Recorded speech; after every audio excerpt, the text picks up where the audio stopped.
本当？見えないでしょ？どこにいるのかな？見えないよ。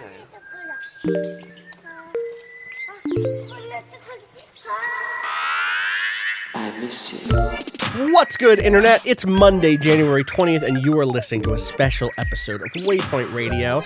I'm your host, Austin Walker. Happy Martin Luther King Day. That's today, right? That's why I'm not in the office, because we're actually recording this on the 16th. We're actually recording this on Thursday.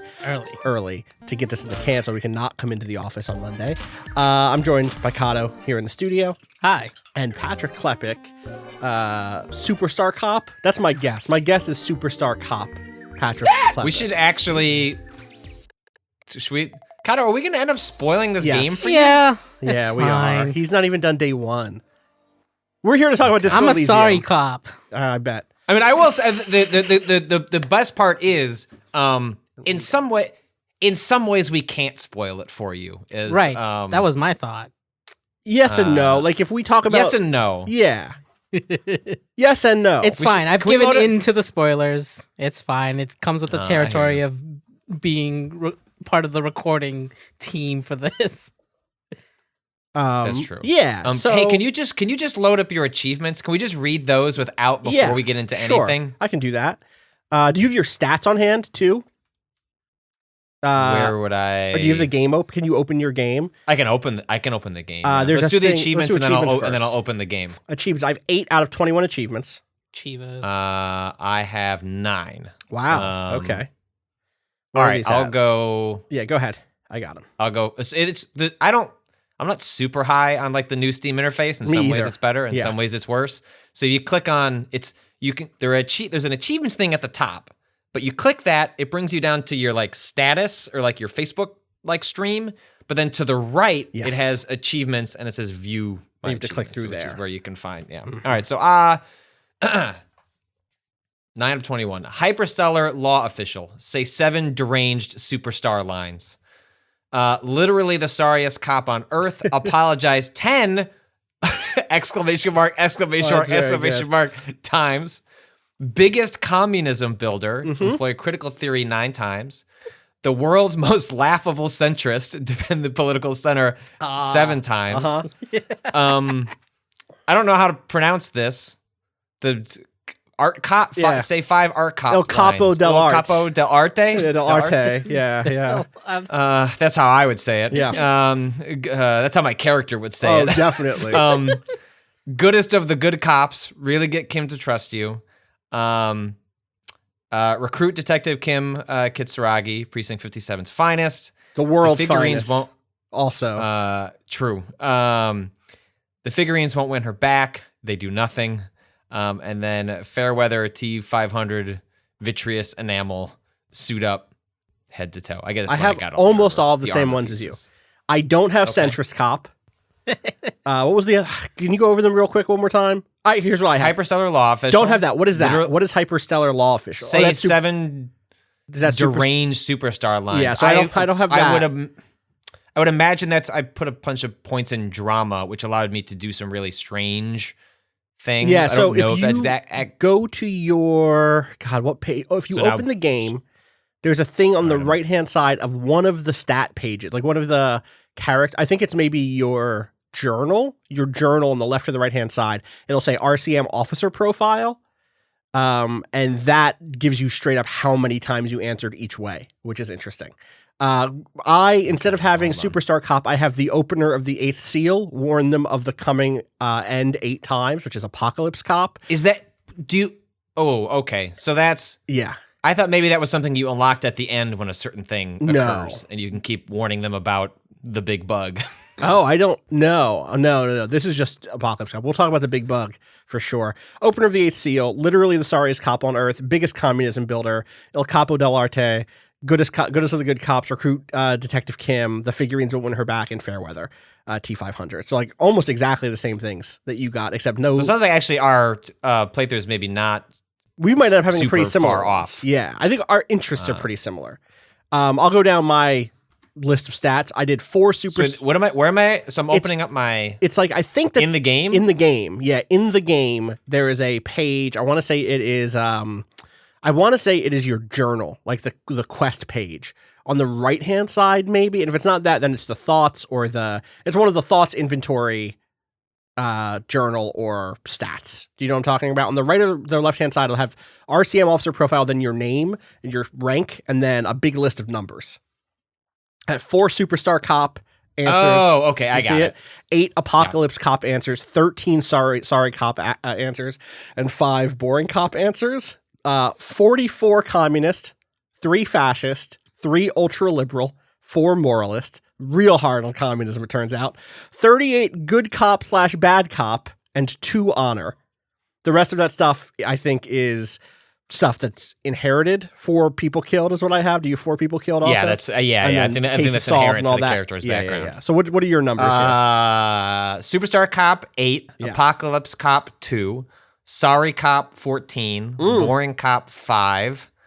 Communist again. We'll talk through who the role playing we did. Yeah. I think that'll help explain a bit of sorry cop.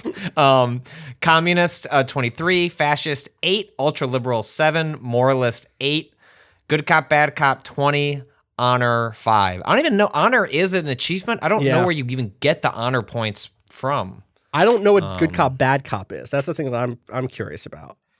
I wonder if that's like, there's like a number of times when you play the game where you'll fuck up and then like Kim like gets you out of the situation. I wonder if that's like a you go aggro. He like play, I don't know. I mean, I'm glad that I don't know. Yeah. Like the vagueness is actually sort of like fun. Like even when I unlocked the centrist achievement, I was like, really? Like I don't feel like I was doing that, but sure, like maybe like the way I was answering some things got me there anyway, which is itself like funny and revealing of the character you're trying to play. Totally. So yeah, Disco Elysium, game by Zaum Zaum Studios, right? That I think you and I both tried to play through last year. I didn't finish it until I think the 1st of this year, or like the 31st of like early enough. I finished it just in time for my list, just in time for it to break into my top 10 of last year, which I definitely wish I'd found the time earlier to play through it. But also this is good because it means it's more recent in my mind, so we can do the spoiler cast. For people who don't know, one, we're going to spoil the whole thing. We're going to talk really openly. I think the title of this is going to say Spoilercast anyway, but we're going to talk really openly about everything that happens in this game or that happened to us. We are going to talk about the ending, everything else. We'll talk about the politics of it. Again, we're going to go as deep as we want to here. I also note that in general, we will probably end up talking about things like racism and homophobia and classism, the things that come up in this game. It is a game that deals with those topics directly and repeatedly. I'll also say, is there anything else? Is there any other? I wanted to throw to something else, but now I forget. I'm glad we can talk about this game now because I'm glad I beat it and I really ended up liking it. I guess I want to start with just like, tell me about your Harry. Actually, I just set up the game a little bit first. You are, for people who my what? Your okay, yes, this is a sorry spoiler. I should have said your Tequila Sunset or your what's the fake name? There's another fake name that you can come up with, and I forget what it is. Can't you reject the name Yes, Harry? yes, I didn't know what happens if you go down that path. You can adopt other pet names. There's right? an early moment where you can adopt it's one of the thoughts has it in it. I didn't do it because you have to fail a conceptualization check, is my understanding. And you'll generate another fake name that's like, basically like, I want to say it's like Jacques Cousteau, but you're a cop. I forget what the full name is. Anyway, so you're a cop. Detective Cousteau. Detective Raphael Ambrosius Cousteau is the other name that you can adopt. You are a character. You are a cop, a detective who has been assigned to investigate a hanging, a lynching. You don't know that at first because you are recovering. You wake up with a bout of amnesia, a lot of alcohol on your breath and on your clothes, and a lot of people angry at you in a little hotel in a kind of rundown district, kind of a port side labor, working class district of this small city. I guess a big city, a small part of the big city that has still feeling the after effects of a communist revolution having been squashed by an international coalition. You are there by yourself for some amount of days before the game starts that you don't know. You don't know what you did. You don't know where your gun is. You don't know where your badge is. You don't know where your car is. You know where your clothes are. They're all over the room that you're in. And as you start to get your wits about you, you're partnered up with the detective that we talked about before, Kim Kitsuragi. Is that right? Let me make sure I get that right. Yeah, Kitsuragi. And you begin to investigate the circumstances of this lynching, who the person who was killed was, how they were killed, how it relates to a labor conflict that's ongoing in Revachol in this small district of, what is the actual district name that you're in? What's the actual tinier city area? I forget, but whatever. That's Martinez. I think Martinez is the bigger. Yes. No. Anyway, that might be right. And the big pitch with this game is you, one, make a lot of choices, and there's lots of branching, and there's lots of ways for you to characterize your character differently. And two, your skills are almost like party members. Your skills talk to you. Your skills have a personality. They pipe up when you kind of succeed at a kind of a background invisible skill check. And so your knowledge of art might pipe up when you see a piece of architecture, and it'll tell you what might actually be being communicated by that architecture, by a statue. Your sense of kind of what do you call it when you study a crime scene? Forensic science might pipe up and say, oh, here's the angle from which this bullet entered this window, something like that. Or it might be your sense of drama that leads you to think if someone's lying, or to maybe give you the perfect comeback line, or to deliver the best karaoke song in existence. And or not. Or not. We'll talk about how that went. And so that's it. That's the basic setup of the game. Patrick, it sounds like you had a really strong understanding of who your character was. The character's name eventually is revealed to be Harry A. Dubois, but Harry for short. Tell me about your Harry. Yeah, I spent so the game opens with you being able to like select almost like a class across like the 4 different groups of stats. It's like right?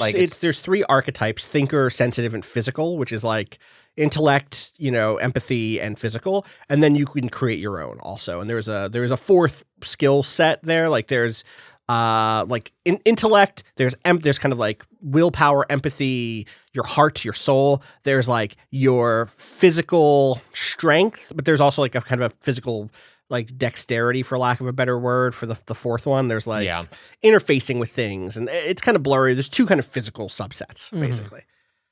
I always struggle with this part of games because I don't typically have like a strong sense of a character I want to play, or I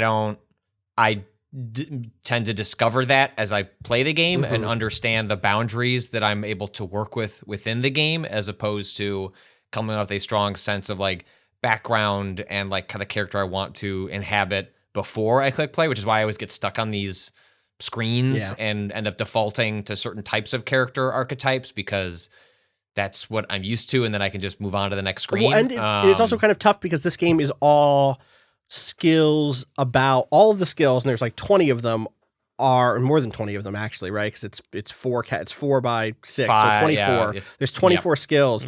None of them are like double-handed swords, a bow. No, they're all vague on purpose. Like, what does empathy even fucking mean? Right. And so, or how does empathy differ from esprit de corps, or from rhetoric, or from drama, or volition, logic? Where does this visual calculus? Yeah, exactly. Where does visual calculus end, and your other, your perception begin? Why is shivers in body when that feels like it should be in? You got to feel the city in your heart. Yeah, you're feeling with your soul. No, with your physique. Yeah, in this case, right. Yeah, it is like intellect, psyche, physique, and motion. I want to say the last one is MOT, motion, probably. Anyway.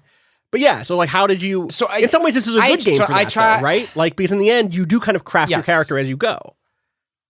Well, the thing that I had to get over the hump on was someone, whether it's you or someone else, telling me just don't worry about it. Like, focus on like one attribute that calls out to you. Pick that as your like quote unquote class, and then you'll be able to do whatever the fuck you want once you start the game. Like, you're not going to get locked out of anything just because of the choice you make up front. Now, maybe it does in like a sense of like there are certain checks that you'll just never be able to achieve if you don't start putting stuff in early. But by and large, for most people, just pick one that like makes sense to you. And I thought, okay, so the setup of this game is someone dealing with like alcohol abuse and they've lost their memory, and I don't know that I want to play like a hardened cop that's going to like look at the corner of a window and like put together the case. Like that doesn't seem, I don't know enough about this character to like see that from them. He seems like more of a fuck up, and it's like I want to play a character who is not necessarily on like a path to redemption necessarily. He has to like earn his way through whatever is going to happen next.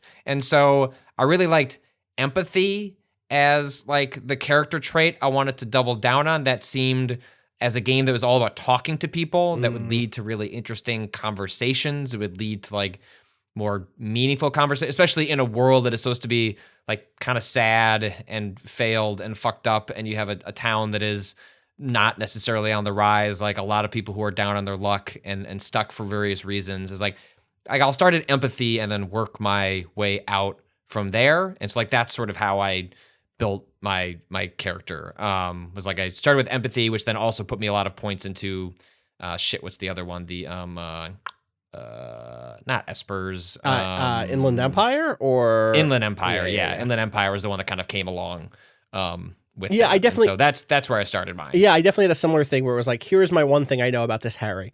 My like signature skill at the top of the game was conceptualization, which is like, it's the art cop skill, basically. It's conceptualization has a special role it wants you to play in the world, not the role of cop, but of art cop. It enables you to make fresh associations, to delve into world concepts from Jean Carp's postmodernist Carperet to Revachel's arabesque architectural style, Didgeridoo, and even the concept of hardcore. And then, importantly, to add your own contributions to these works. It's like, all right, fucking, let me make an artist. Let me make someone who is like, has gone to art school. Let me make someone who like has this like deep understanding of theory and postmodernism, and let me see if that's a thing that can come up in this game. Like, let me just, if I say yes to this, will it show up? Mm-hmm. Like, where does it go? Yeah. My other thought was like the amnesiac sort of like storytelling trope. One of my favorite, like one of the more interesting like versions of telling that kind of story as a trope is like that. Through amnesia, you can sort of like, it can seem like a second chance or a fresh slate, but I also enjoy the idea of like the empathetic character I was trying to build is like, all right, great. So maybe amnesia means you get to start over to some sense, but you're going to have to learn what you did. You're going to have to understand what you did, and you're going to have to reckon with that. And I was like, empathy, if I'm going to spend a game sorting through all the things I fucked up, and I was like, that like gave me a world where it's like, all right, if this character has any chance to like become a better person, it's not going to happen because they solved the case. It's going to be because they empathize with the people around them and how they affected them. Yeah. And that gives me like an in my head, like a narrative reason to start justifying like certain actions that they take going forward, because through empathy, or at least, my initial conceptions of what is this game thinking of what empathy means, because you don't know. It's like purposely obtuse in a way that is can feel sort of threatening or scary, but is something you just have to embrace the obfuscation and realize you'll come to understand it as the game unfolds itself. But like that gave me like a sense of what the character was. Like, all right, you're gonna be it's you being empathetic to other people as you go on the road to understanding how you got to this spot in the first place. I'll say that like one of the things that ended up being kind of weird for me is the way in which, not weird, but it was interesting to see how my conceptualization of the character did change as the game continued. Pun not intended, because I just talked about the skill conceptualization. One, I ended up putting way more points into skills that I was originally kind of like on, like Inland Empire. I was like, do I really want to see this thing's take on like Lynchian horror and cryptids and blah, blah, blah. And the answer was like, oh, actually, this stuff is actually pretty good. Yes, I do. I'll put more points into that. Like you end up meeting the character who leads you to the cryptid stuff. I'm like, okay, she's really cool. I don't know that I love how that character is introduced necessarily. Harry is such a fucking dipshit out the gate to her. She's in a wheelchair, and there is not a way to engage with her that does not like, whoa, you're in a wheelchair. That is not like Okay. But the story she ends up tells, her enthusiasm around that stuff made me put a lot of points into Inland Empire. I ended up putting a lot of points into Shivers, the connection to your city, the city around you skill. But the thing I ended up with the most points was Perception, for reasons that I think were gamey, which was I noticed pretty early on that I'd get these little yellow checks as you're walking around that give you extra information and sometimes money. Specifically, there are lots of, you could walk through that apartment complex and find lots of extra money if your perception is high enough. Oh, so this is how you had so much. At a certain point when I was stressing over where I was going to sleep at night because I didn't think I was going to be able to scrounge together my $30 or whatever it is that you had to get together. I was running $8. And by the end of the game, you said you had $80. Like, where did you get $80? Oh, because you put in that much into... My perception was 11 at the end of this game. Well, it was weird the way one of the things that got me to settle down on being stressed about what I was putting skill points into was, one, someone telling me, you're going to get a ton, don't worry about it. Two, a way to approach it early on before you have settled on where you want your character to go, before you've had a better understanding of what the different checks are and what you would find interesting, which narrative threads to go down in an individual conversation based on what's possible in the checks, was just when you get to a scenario, a vast majority of the checks in the game, there are two kinds of checks. There's a white check and a red check. White checks you can try over and over again so long as you put a new skill point into whatever that check is related to. So you fail a check. And you don't. It's not, the opportunity doesn't close for you, right? You can always come back and try the door. And there are sometimes there's a dialogue option you can trigger, which will then open that up again, and it's essentially a narrative skill point that gets you back into opening that. Sometimes you put a skill point in, and the red ones are just you fail, no fail. And so what I did was I sort of hoarded 4, and then once I had a couple different things I could do, I would just all right, I really want to see what this does, and I can get myself over to 52 if I put 1 point into it. Right. And so then that would, so I have some I probably have I don't know, 8 or 9 points scattered amongst different things that don't add up to much, but were more just, I just want to see what this is. And so I'm going to put a point into this, which will let me, get over the hump based on whatever clothes I had equipped, whatever thought cabinet things I had equipped that pointed me in different directions. It's very much a game about the clothes making the man. You will very often change your outfit because you have a hard, not athletics check, but whatever that equivalent is. You need to seem like a tough guy, so you're going to put on your plus authority clothes. I was constantly putting on logic. Clothing to help me do certain things because my guy was very empathetic, but not particularly smart. And so he had to often find his way to answers through different means than just through the kindness of analyzing other people in the this was not BBC Sherlock Holmes where he goes into his mind palace and studies a room. It was more heart to hearts with a lot of people that got me places. I think the heart to hearts are an interesting thing here because I think that ends up being what saves this game for me, or what brought me around on the game. I'll start talking about the story a little bit. I don't know that I've ever played a game as abrasive or hard to get into within the first few hours. A game that so badly wants to check you. We talk about video games having checks, having this is a DPS check in MMO that you have to do enough damage to get through this. Oh, in Dark Souls, this is a check to see if you understand how parrying works or how stamina whatever works. This is a game that opens with a sort of do you have the guts to look Kuno in the eye? Can you deal with Measurehead? Will you punch this boy? Right. The game opens. Did you punch him? Yes. Yeah. I did not point a gun at him, though. I didn't punch you. The boy. Oh, you can do that? Dude, you can point the gun. So you can ask Kim to do that? When Kim gives you the gun to shoot down the body, which I did and you did, which is the fucking best. Yes. You can instead point the gun at Kuno to tell him to shut the fuck up. What? Yeah, Woo. Totally. It was immediately clear that Kuno was a sad situation. Kuno was a very sad situation. And that is borne out when you get to do some of his quests where you decide that maybe you're going to go. You fucking know. A friend of mine told me they recruited Kuno. Excuse me? For the end of the game. What does that even mean? So we're just getting ahead of ourselves a little bit. There's a situation. No, we're not. I mean, the end of the game. No, you're going to fucking tell me what that means right now. So you know the gunfight? Yeah. Kim can get hurt in that gunfight, and you still have to go do the end of the game after that, and you can recruit Kuno to go with you as a junior, like to the island. To the island. I have no idea what it looks like. I fucking have to look into it. I have to know. Oh my god! Yeah, dude, I need to know. I need to know.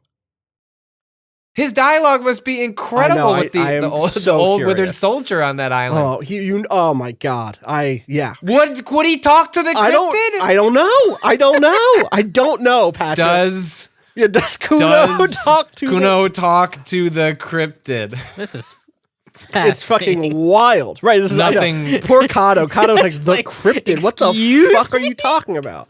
Like, does he get a cop outfit? Like, what's his deal? I don't know.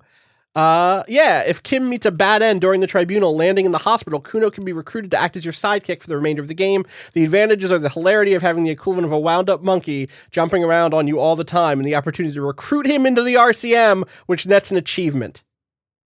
Oh, he doesn't have a camera, so you don't get any proof of the cryptid, which is such a big thing. We'll get into the cryptid later. We sure fucking will. That really that whole my did point not is, expect that to go that way. You meet Kuno and Kuno Esse, Kuno. Also, it's a phasmid, not a cryptid. I'm sorry. So I feel like we should be more specific. Yeah, it is a phasmid. Apologies to the phasmid. Canceled for saying the phasmid was a cryptid. This is a game. Chris Saliza will not give this up. The opening of this game puts you face to face with characters who are throwing slurs at you, who are virulent racists. Mm-hmm. It is a game that dares you to quit it, and I don't know that is successful. And in fact, there's a video going around right now with one of the lead writers on the game who basically says that, in not as many words, you'd have to go look up the footage, but it's basically like, hey, this is a game that has to compete with social media for your time. They're like, I'm not competing with literature. I'm competing with you looking at your Twitter feed right now. And that is part of why the game is so striking and so abrasive and so like willing to be like a punch in a gut punch. But I actually think those are the moments that are the weakest for me, having stepped back from this game now, that like, I think there's a way to tell the Kuno story without him immediately calling you a homophobic slur, without the like constant aggressive barrage of needing to talk to racists at the top of that game, because those characters aren't that important is the thing in the long run. The two like shitty racist dudes you meet right away, neither of them matter at all, and they're still and also that's not even that important to the mystery or the story. I mean, they're important to like a tap. Yes, like it's tapestry, clear that like you said, yes, racism is very prevalent and foundational to a lot of what is happening thematically in this world. But it is not like this is a story of some sort of hate crime like related to racism, and that's why up front we need to be like, yo, and Cousteau, you're still very early, so you're like in the heart of all the shit that I'm talking about, right? Yeah, I just met Measurehead. Yeah, Measurehead, the black nationalist, is a lot. Who is adopted white, ethnocentric, supremacist basically measuring techniques to see what a good person is improved. He's like, oh, but it's me. It's people like me, not African, because this game does not take place in our world, but takes place in a. Well, I mean, Patrick, did you talk to what's her face about what the world really is? The rich lady? Oh. The lady? Yes. Yeah. The Pale? The Pale. You know about the Pale? Whew. I fucking know about the Pale. The Pale is wild. And I almost bought a book about the Pale. You should buy a book about the Pale. You should buy a book. You don't need to buy. I will say this: you don't need to buy the book about the Pale. Okay. But also, Cousteau. Yeah.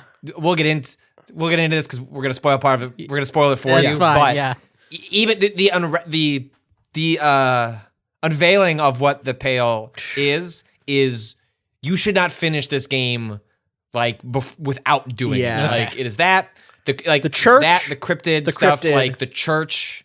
You have to do all of those things because it. And I'm gonna say I think you have to do all those things for reasons that are about what the game wants to say. Even like I think they're cool. They're the best. They're like some of my favorite bits. I think my favorite thing in this game is. Are there ways to even miss those things? Absolutely. Yeah, absolutely. Oh, yeah, 100%. This game is. You don't have to go talk to any. Like I actually want to see what like the. You could do this game in I finished it in 25 hours. You could do it in half. Totally. Easy. Totally. You could ignore so many side things. For me, the best thing in this game, my favorite moment in this game, my two favorite side stuff is all my favorite stuff in this game. Like that's what it comes down to. Yeah. I guess maybe there's one or two moments in the main arc that I think are fantastic, but things like talking to the working class woman, the end of the working class woman arc, the talking to the Sunday friend, talking to doing the dude, the Sunday friend conversation is incredible. Did you unlock the what is it? No, the homosexual agenda or the whatever agenda. Hold on, let me find it. I took a underground. I said agenda. It's underground. I did not, but wanted to because it's so clear that Harry is way into the other dude. Yeah, we should set up. There's a mysterious as you're inspecting. It's like weird. So weirdly, you could do lots of things in this game out of order, but it won't necessarily lock those things out, right? So there are certain, like when you're quote unquote solving certain parts of the murder for the sort of the A plot. There are moments where like you'll get a low percentage check where it's just like, you want to solve this, bro? And it's just like there was one that I solved and it was pretty low percentage. I was like, oh, I clearly there are probably like 6 different subplots that I am skipping over, but I will go back and do later. And one of them is there's a man smoking up above where they have a good vantage point of where the body was hung, and that person says like, come back and visit me at X amount of time, and so you have to over the course of several days like come back, find this person, and it's like immediately clear that like your character is infatuated. Infatuated. I don't know if I'd go as far as attracted, but it's like taken. Like all the dialogue is written. Moment, I think you can interpret it a bunch. I think you can interpret it a couple different ways, but at the very least, your character. And I think maybe this comes down to how you then role play the character and where you choose to take it. But it is very much like you are intrigued. Like this is a fancy, intriguing man, and his like laissez-faire, like laid back, like his shirt smoking is like slightly unbuttoned, smoking a cigarette. Yeah. You were just like, who the fuck is this man? And all the dialogue. Why can't I stop thinking about him? Yes, and even like there are little like moments where like Kutsuragi is like they'll do some of my favorite asides in the dialogue are just like.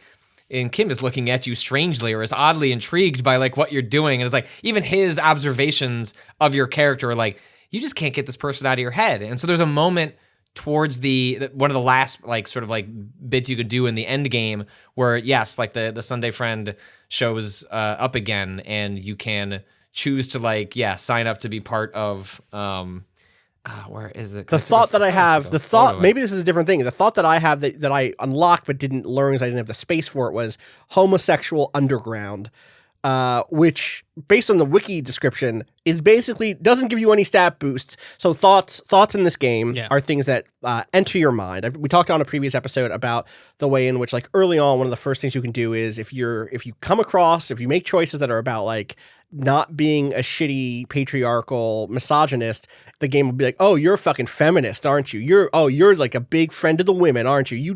You fucking hate machismo. I bet you want to commit to being part of the feminist agenda, don't you? And you're like, yeah. And so then you learn the feminist agenda over the course of a few hours of in-game time. Your character eventually internalizes it, and then you get a bonus from that. And I think a negative and a bonus. I think inexplicable feminist agenda gives you +2 authority against males, +1 empathy gives you +2 authority on males while you're learning the thing. And then once you've internalized it, it becomes +1 empathy and -1 electrochemistry. Electrochemistry is your like I'm drunk and high skill, which is weird. I couldn't find my screenshot. But anyway, yes, I unlocked that, and it was a delightful. Was that like based on what it says on the wiki? It's just like for a day, your character is just like obsessing about other people's sexualities, basically. I never like discovered anything of the dialogue, but it's more like the setup with the Sunday friend is like, I don't think you can become part of this underground. Like, why would you, a cop, want to become part of the homosexual underground? And like one of the options you can get is like, dude, I don't remember what I've done for the last week. There is every good a chance that I am into disco and I'm part of the homosexual underground. He's like, Yeah, that makes sense. For 24 hours, you can join us, and it's That's very good. It's just it's a good. So those little moments, So I think there's two characters. There's Smoker on the balcony, and there's Sunday Friend, who is the guy that he's like shacking right. Sunday up Friend with. is in the room. I always think of it as Sunday Friend because that's what the quest line is called. But called. Those moments end up being the standout ones for me more than most of the main plot stuff. I'm curious for both of you, like the fact that you're almost at the end of day one, Cousteau, Patrick, obviously you finished it. Where was the moment where you're like, all right, I've gotten past and I'm in. You know what? I'm going to keep playing this game. Honestly, I think, well, it was like one of the last things I did in my run through is something about, and this is like a very silly part of this, but it was going through that apartment building. Yeah. The abandoned bit. Which abandoned, which? The one behind the bookstore. Okay. The one attached to the bookstore. That's good with the shops and stuff. Yeah. And the gym and the game dev. Oh yeah. Which I just thought was very funny.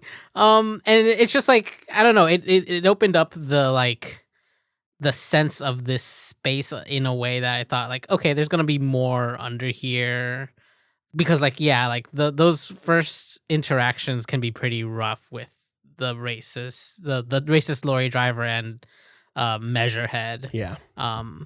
And it was just like this like tonal thing of like, okay, there's gonna be moments of levity to kind of punctuate some of this like grime. And then when I left that, I had a shivers moment that was really cool. Yeah. Where you just like take in for like a moment. It's like it's been raining this whole day, and you like are kind of just take in the city kind of around you. The whole screen zooms out, and you have options to kind of just like think about what's in like the four directions around you, and just like some of that prose about the things, kind of the city moving and like the different parts of the city, like really made it feel alive. And I was like, okay, I'm here for more of this. Yeah, for sure.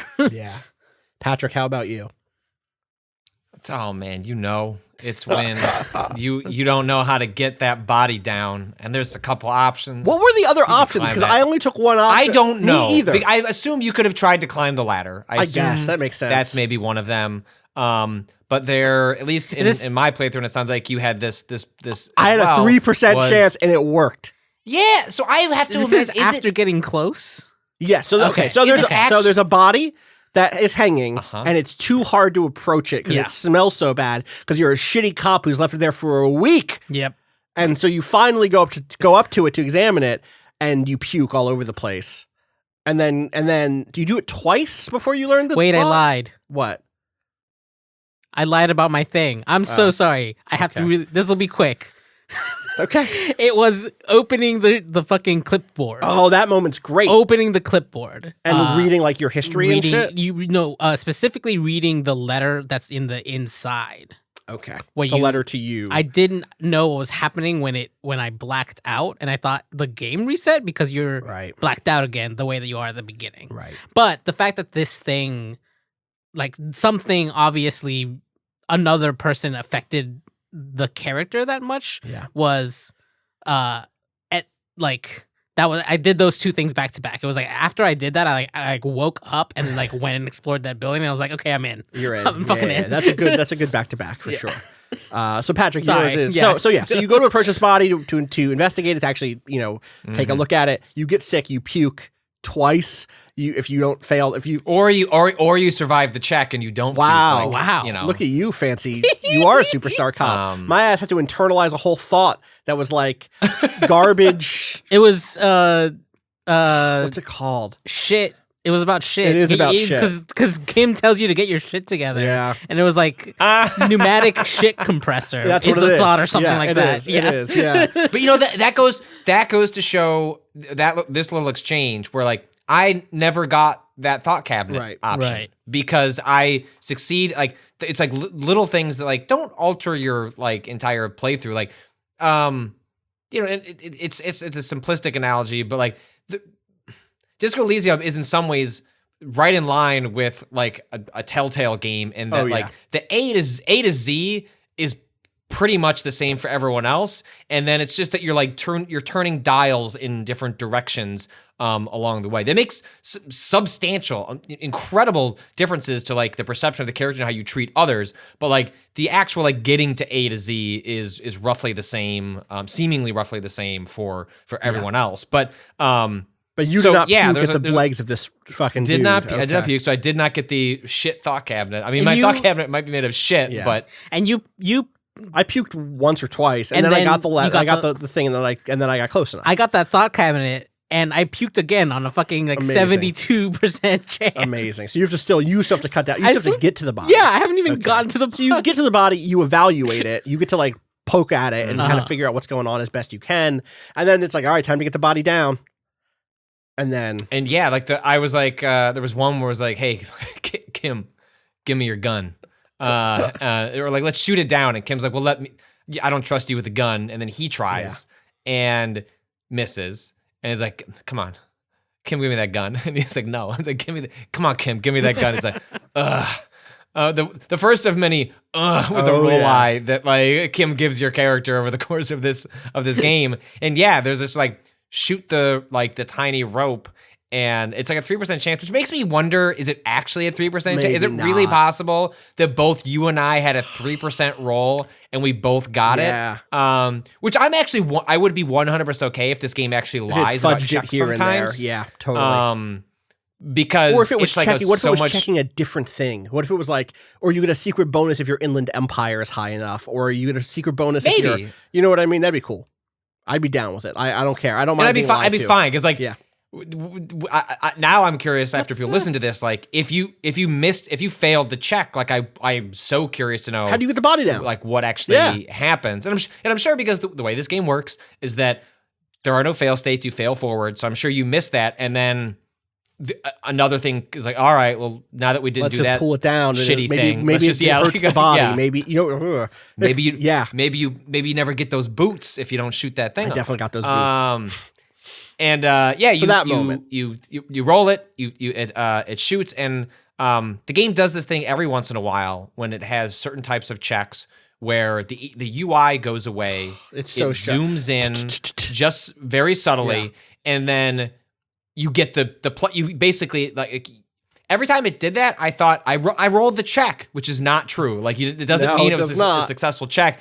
It just means that the game is like zooming in on a particular moment, and then you'll get a slight like green or red hue, cueing you in on which one. And like he shoots it down. You have a chance to high five Kusuragi. You get the aces high thought cabinet. Did you know there's an aces low? There's an aces low. There's a high five and then a low five. I didn't get the aces low, but apparently you can get an aces low. I feel like I don't know. maybe that's a consolation prize to the people who don't get aces high. No, I think it is. No? So this is the thing, and this is the thing. I'm going to read you aces low. Please. Okay. Do aces low to get it. It's do aces low move after Kim offers high five. Interfacing check after you shoot down the corpse. You're given 3 choices. The first one leads to aces high. The second one leads to aces high. The third one doesn't do either. I don't know where aces low comes from here, but here's the text. It's a thought. It's a thought cabinet thought. Problem. The Insulidian Civil War was not the first war to see the use of hybrid airships on both sides, but it was the coolest. For an entire decade, folded multi-rotor fighters got into dogfights above Revachol, Ozan, Seminine, and the Arcade Islands, spitting death at one another. They flew over sandy beaches and shot each other out of the azure sky, crashing into city blocks and setting inland island forests ablaze. The Aces Low was a custom. Okay, so the Aces High. Remember, pilots did the Aces High. That's the lore behind the Aces High. The Aces Low was custom among revolutionary brigades, performed after multiple kills. Lieutenant Kitsuragi seems fond of it. Why? Solution. For the rest of the world, the Aces Low is just some cool Revachol thing, politically neutral. In Revachol, it still holds revolutionary connotations. Also, have you looked at Lieutenant Kitsuragi's clothes? He wears a bomber jacket, just like the ones worn by aerostatic brigades. And those cargo pants look like they could fit tools for hot-fixing your burning aerostatic. You should ask him about this. And so I did eventually ask him about the Aces High, or about his, I have an answer. Yeah. Do you? What is the answer? There's a Reddit thread about Aces Low. Says, After shooting the belt to get the hangman down from the tree, I got the option first high, then an option to wait low from Kitsuragi. Someone asked, do you remember if there was a skill check? And then the person says, from what I remember, there are no skill checks involved. And then someone else who did get the option, because I guess people have like Google Sheets to try and figure out, like it's not 100%. Maybe it's solved now. This is from 2 months ago when people were trying to figure out how everything fills out. And someone else points out there's got to be a passive skill check. So I did the same, shot the belt. Sorry, it was a belt, not a rope that the person was hung from. And no option at all to wait for aces low. So it's possible, there's a skill check that it's looking for. There's sometimes skill checks where it's like, hey, perception skill check. Right. Like, this is why I boosted my perception, because I saw it happen again and again. Right. Whereas sometimes there are skill checks happening that you'll just never know about. Like they just happen underneath the surface, which is cool. Like I like the fact that like you don't even know you don't know. A different approach to this game would be to always tell you what you're missing, which is how most games handle skill checks. Worlds did that, if you remember, where it would show up and be like, or maybe that was an option I put on, but it'd be like, oh, you don't have a science. Well, that's 75. how a lot of those games. So Fallout also does that a lot too, which is like, here are the different options. Like you just don't have speech 99, and I actually think it's. I think it's cooler that the game does both. Yes. It's like there are certain ones it wants to surface to you to give you different approaches, and then there are other things that are just like why would that show up? You don't have the perception for it. You don't you don't even know you don't even know. Why would you know that you're missing out on something? Right. So I guess this is one of very quickly just did the math. Yes. There's technically, if I did the math right, 36 options for 2 6-sided dice to come up as. Mm-hmm. There might be a few extra in there, but if you do that, the double 6, getting a double 6 is 3%. And that's true. That's why that's literally just so that's why it's 3%. Yeah, that's correct, because you always succeed on a double 6. The way the skill system works is there's a number that you have to get better than, and that is the combination of your skill plus the 2 dice that you roll. Yep. So if you have a 10 and you have a 5 in the skill, you only need to roll a 5 between those 2 dice. You're probably going to get a success. A double 6 always succeeds. A double 1 always fails, even if you have the skill. So even if you had 8 in the thing and the skill check was a 5, and you should just succeed. If you roll a double 1, you still fail. So that's definitely the moment. The moment when I was all the way in, Patrick, is the same moment as you, I think, which is the aces high. But I think that whole sequence of examining the body, getting the body down, and digging deep into what it is, the moment when you start talking, I mean, again, I don't know if you did this, but when you start talking to the dead body, when it starts talking back to you, there's a particular shivers check that blew me away, and I think is maybe, I wrote in my top 10 list about this game, and one of my beefs with it, and we'll talk about this later, is that while it's incredibly good at just dissecting contemporary neoliberal ideology, where like it really, really goes hard on centrism, it doesn't ever offer a next step or an image of what we should be rooting for, what we realistically can be rooting for, or what positive change looks like. And I stand by that. And to some degrees, I'm being polemical here in the same way that the game is being polemical, because critics get to be polemical too. Also, but couldn't you also perceive the game as being like deeply cynical that any of it mattered? That is what I'm saying. Yeah, that is my critique. That I think the game's like is like, no, like the revolution, it happened. Like it failed. Yes, that is my actually. This is the best we can. Like this is the best we can hope for. I don't think it's that, because of things like the conversation with the Sunday friend and the dude with his kid, where like that. So Sunday friend for you, but isn't that just carving out like niches in a fucked world? Only because it loops in on itself, right? Because the Sunday friend is the person who says that neoliberalism, that the third way kind of democratic, pro-capitalist, pro-social, progressivism is the best that we can do. That conversation with him, where he is like talking about, so Sunday friend is a guy who's staying in the smoking man's room, or maybe vice versa. Not the smoking man, but the smoker on the balcony. Well, honestly, this game does go pretty X-Files at a certain point. So.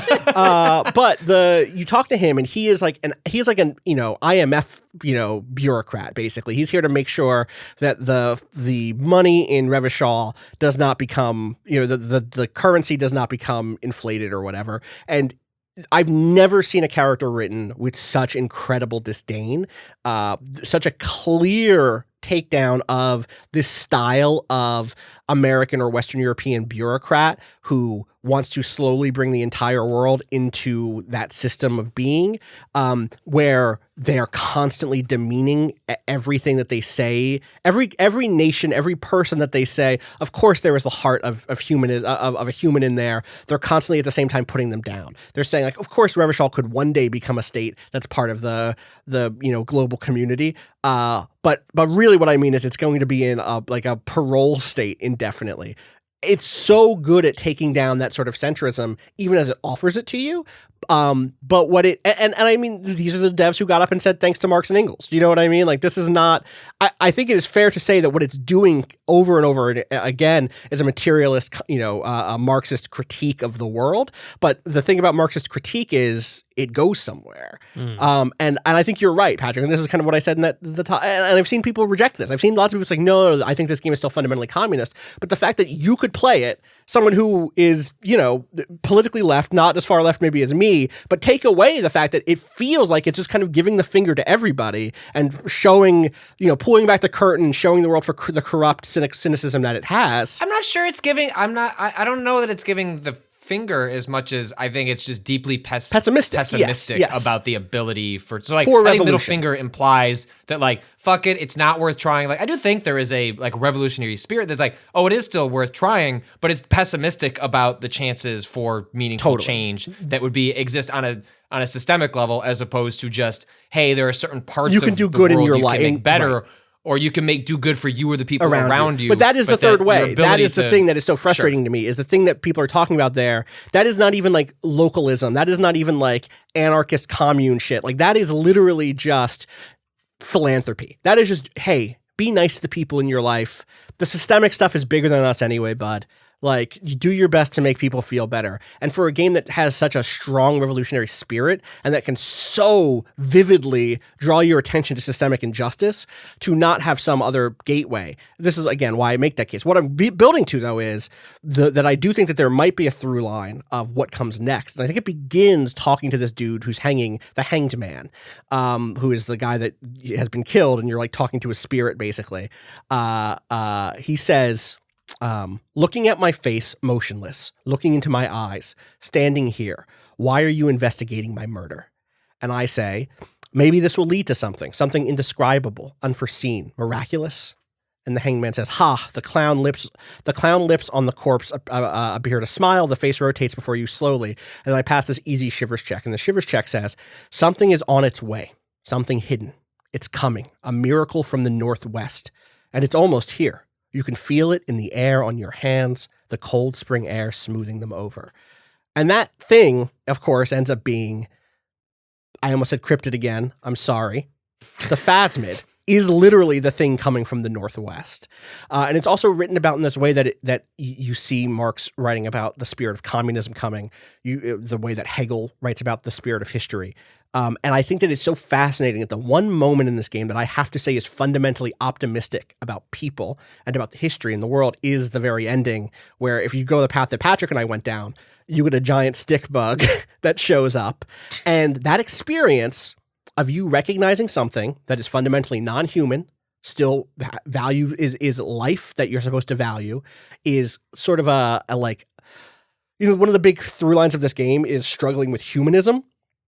Did you do all like the Dolores Day stuff, Patrick? The like church paint? Oh, you did, because you got the figurine. The figurine will not save you. Yeah, shit, right? Yes. I wasn't able to like solve any of. I couldn't do any of either of the major checks on the painting itself. And you just get history from that stuff that you kind of get elsewhere anyway. Oh, okay. The basic gist of it is that like 400 years ago, this church became a big deal, became a super big deal, right? And then there's like an alliance between this church is like a humanist church. It's not there's no like religion, there's no like spiritual, or it's a crypt, right? Or it's a crypt that's connected, or it's a series of crypts trying to hide something that's trying to swallow the fucking world. Politically, this kind of church, this belief system is a humanist belief system. It's like an Enlightenment era, like philosophist, like almost like a Kantian humanism. And the thing that happens is, one, it becomes the backbone of imperialism in this world. The Dolores Day, I forget the name of the actual humanist church, but like they're the people who bring humanism everywhere. They use humanism as justification for expansion and war and conflict. And then two, humanism sides against communism. The moralists who start the revolution with the communists and the anarchists and Revachol end up turning on them, betraying them, and becoming the leaders of the international order in the end. And I think it's super interesting to see that as like vilified. And in the end, if you go down the path we went down, what is absolutely not vilified, what seems in fact to be like the one true good in the world is this big stick bug that is inexplicable by science. It's inexplicable by rationality. And you're kind of waiting on something from outside the system to break in, right? Like you can't rely on human systems to save us. Humans are corrupt. They're either like the super shitty capitalist lady, the still shitty labor union dude, or the also shitty revolutionary communist guy who has been stalking women for 50 years, apparently. And look, also the bug has consulted with the plants, right? And they've all concluded the humans have created the pale, right? And actually, things were just fine before the humans showed up, and then all of a sudden, this time-sucking, memory-sucking, like ephemeral whatever is totally eating the world. Only appearing. So actually, the bug, while maybe representing certain things, is also just like, if you humans just want to go the fuck away, we absolutely things are good before you showed up. I mean, I'm not joking. There's a line where it says, "We have consulted with the plants and we have determined." It's just like it's so good. And I'm obviously gesturing at a lot of weird stuff. I'm collapsing a bunch of that analysis here, but I do think what we're getting at in terms of just like the stuff that works so well are the moments when you're high-fiving Kim, when you're talking to a weird bug, when you are pursuing these side path things. And I think it is at its best, like you said, when it is about how do you help people in your life. Did you do the working class woman quest? I need to know how that went for you. Yeah. I tried to, like, towards the end, like, poke at some walkthroughs to be like, I'm not going to play this a second time, most likely. So I want to try and do as much as possible within like the checks that I have available. And so I think I did basically everything that I could. And yeah, the working class wife is where that ends with, you having to, inform her that you found her alcoholic, husband, dead in a different part of the map. It was actually like a weird moment where like I put together what was going on before the game like allowed me to do that. Like he's like, oh, call the library. I was like, I know what's like, no, they already gave me enough information about like that her husband used to go drinking with his buddies off on, different parts of the island. And like there's a sequence where you have to go and do like a thing that's not like portrayed in a lot. Like there's always a moment in lots of like cop dramas in which like, oh, time to go inform the parents that like a body was, their child was found or something like that. But like that moment is always like cop shows up at the door, knock, person's face like goes white, cut to wide shot, you hear a scream, right? Like that's the most that you usually get.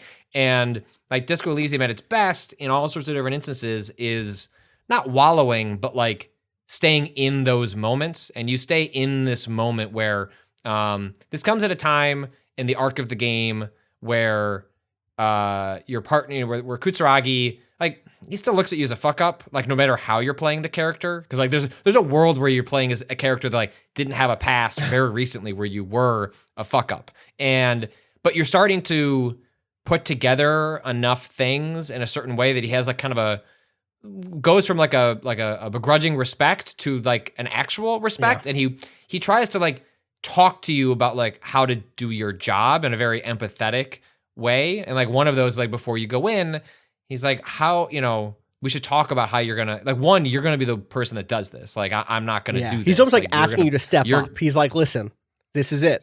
Yeah, I can't tell if he doesn't want to do it or he's like, and so he's using this as an opportunity of like passing the buck. Because he's a complicated character too in a lot of really interesting ways.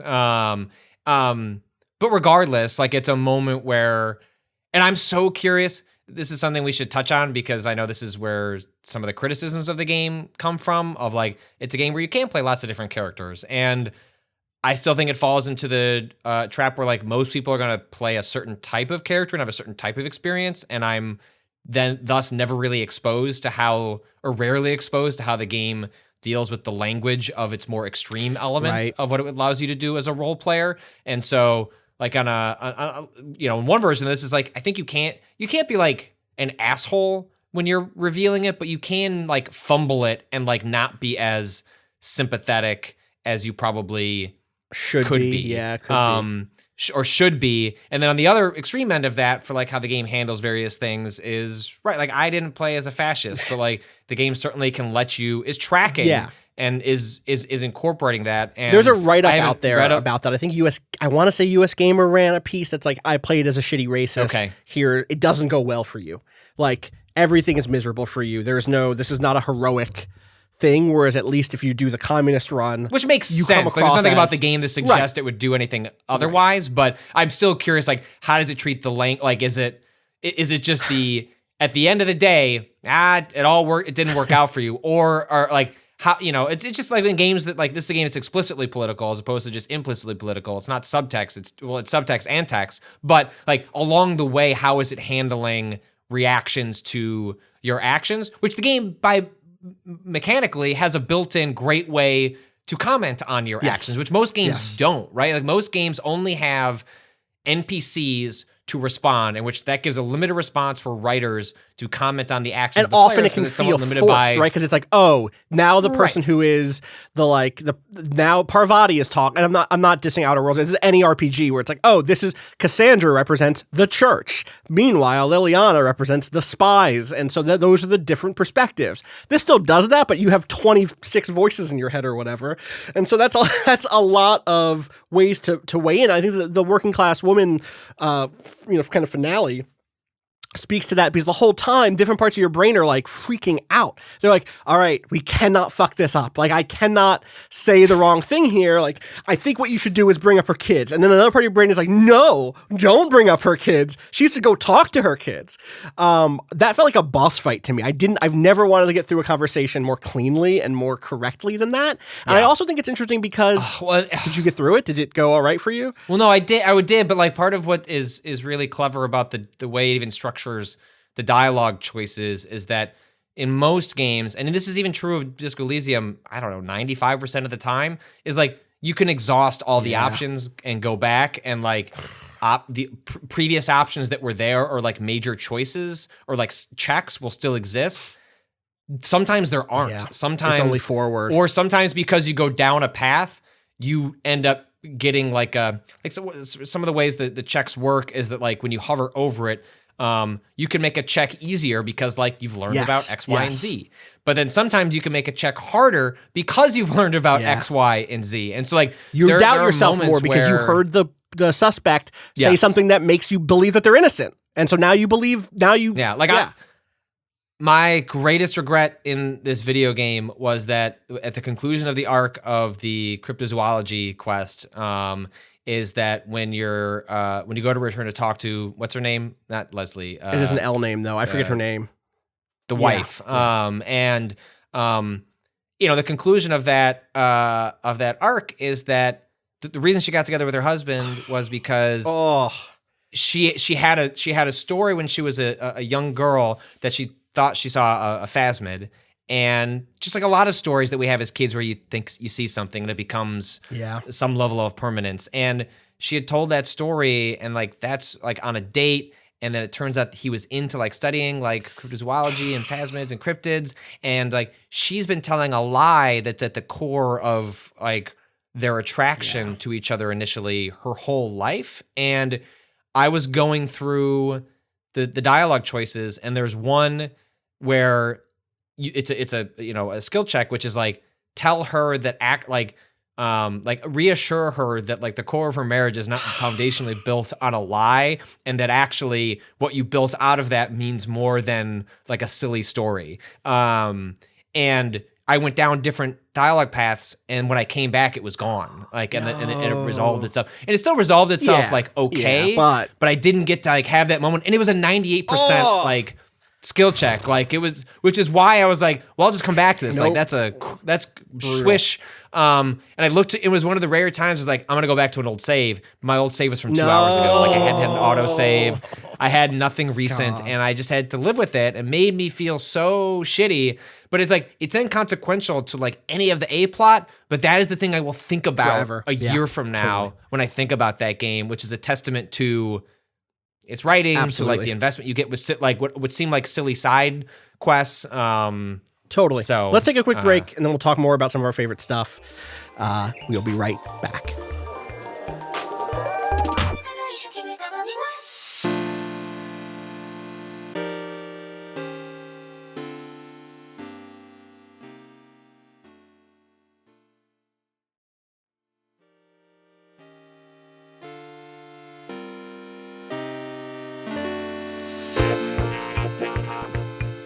All right, we're back. We definitely didn't take a 20-minute break to deal with timesheets and talk about baseball. What are some other highlights for y'all in terms of stuff you've seen in this game? Pat, or Kato, you brought up the game stuff, which you don't know where that goes yet, but I will say that intersects with one of my favorite quests for sure. Did you do all the church stuff, Patrick? I did. I mean, you know what I mean. It's actually like hard for me to imagine people not like when you start this game, it feels enormous because there is such a density to the location. But then as you go along, I was actually annoyed there wasn't like fast travel. It's like, oh fuck, I really got to like cross this map again for like no good reason. But it's actually like a fairly small centralized space, which is a compliment to the game, right? Like I think games are so traditionally obsessed with map size being like a net positive, and I think Disco, you know, it's specific to the type of story it's telling, you know, by to some degree. But I like the fact that it's basically like a block, like one block plus like one little neighborhood off to the side on part of an island. And yeah, the church quest is great, both for like where the church quest, like just the people that are involved. I love that crew so fucking much. The drug ravers out on their little Arctic island, and then the science woman in there, and then I don't know. Have we come down on who the Catman is? What is he? What does he represent? He got me sober, so I'm thankful for him. He's the one who gave me the sober thought. Did you get the going sober straight thought? Yes. I know you can get that somewhere else too, but he was the one who was like, listen, man, I can tell you were going through it. I have gone through it too. I live up at the top of this church in the spire, which later you learn is where the world opens up into nothingness. Maybe there's a hole in the world. He lives up there. So, good for him, I guess. He seems cool though. He's the crab man. Seems like he's okay. I mean, they call him the Crab Man. They call him the Crab Man. He's a cat. It is also a cat. He moves around like a cat does. He has like cat-like, agility, but he is called the Crab Man by the ravers nearby who rule. Rule absolutely. They rule hardcore.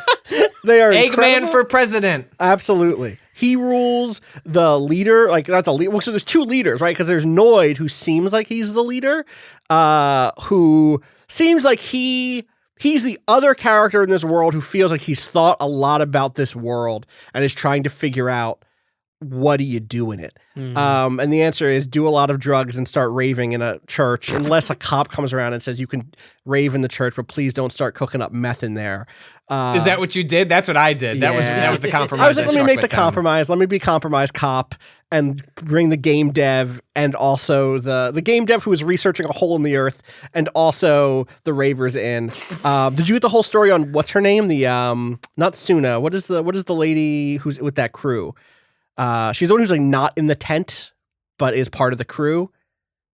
Yeah, no, I don't feel like I believe I got multiple times like during conversations with her, like sometimes you'll get whether it's from one of the thought catalogs or something else. It'll be like you feel like there's something else about her you just don't quite get, and I don't know that I fully I don't remember unlocking that. She is from the the mob. She is like tied to organized crime, like capital M, the mob. What? I think the group that you end up being ? Associated with. Did you get that stuff? Maybe I got that through her. There's a bit somewhere along the way where me at least, get this idea in my head that am I a crooked cop working for this giant mobster? And it may have come from her. It may have come from her. One of the big final conversations I had was with the other cops at the end, where you get to straight up be like, hey, am I on the take from this hotshot, shitty, like, crime lord? And I think that if there's a sequel to this game, I think it's going to be in Jamrock, because he's like the guy who secretly runs Jamrock, and half of Jamrock, including the police, are in his back pocket, including maybe people you're not really sure. But you can straight up say, like, Kim. It can't be Kim. So I think Kim, star of the game, moralist, claims to be a centrist, claims to be like, you know what? Maybe centrism is the best we got. I think he has the heart of a revolutionary. He's just keeping it quiet. I can feel it. But I also, you get the sense, and there are only a couple of times in the game where you get him to properly open up. The pinball about shit. Something. One is that he doesn't like pinball. Dude, it's so good. But you get the sense that he's had such a hard life that I take his centrism is more. It's not even pragmatism. No. It's almost practicality. It's just like, look, man, like, this fucking sucks. Yeah. I'm good at what I'm good at. I'm gonna do this, and just like, have you seen what it's like to try even do that? Like, I think if you were to get him down, have a couple drinks with him, which you shouldn't do that because your boy has not done well on the drinking front. No. But like, if you're really like just like chill out, like. He would tell you some stories, I bet. Maybe not of things that he's done, but things he has seen. He feels like if you told me that his parents were part of the revolution, I would believe it in a second. I think he's heard those stories, or he knows those people closely, intimately, has seen the failure firsthand, has seen the defeat, and feels it in his blood. And I do think you're right that like it is pragmatism, but it's almost and he is also like he is a better cipher for like the xenophobia and the racism that exists in this game, in which that seethes under the like some of my favorite moments with him are where there are moments where you can't outright be a racist, or you can sort of just like ignore the racism in front of you to like try and get an answer out of someone. And there are moments where he'll like there's one where he pulls you aside and is like, the fuck, dude? Like, why did you say that? And you can like, there's a couple routes you can go with that. Of course, I was just trying to get the answer. Of course, that's not how I feel. But like, there's just so much about him that is implied in a really interesting way that gives him a lot of texture. Yeah. Also, really well voice acted. He is such a there's a stat in this game called authority, which is about you like being a tough guy who gets answers or whatever. But I actually think that part of it is about like owning the space. And every time he opens his mouth, it's like, I'm going to do whatever I think the voice actor has high authority over me in the sense that just like, I want to impress him. I want to not let him Kim down. Authority. Yeah, 100%. Like, I just don't want to there is Kim empathy. There's empathy, and then there's a specific substat that is called Kim empathy. Yes. Which I was so proud. I think I get that from Aces High. Yeah, that I makes think one sense. is just like, yo, it's basically just means like, are you closer to Kim? And that's all. That's the only validation I ever wanted in life was trust him with my whole life, man. My favorite stuff. So one, the church stuff ends with that dance sequence, which I managed to do. I put on all of my danciest clothes. I also had the flashlight in my hand, which is hilarious looking. You're just fucking bopping around on your one leg, jumping around, doing twirls, and you have a flashlight out. It's great. There are a number of there's a number of musical sequences in this game. There's one towards the very end where you put on the radio on a boat. That's a very good moment. And then there's the karaoke moment, which I think you told me you failed. Did it go? I did.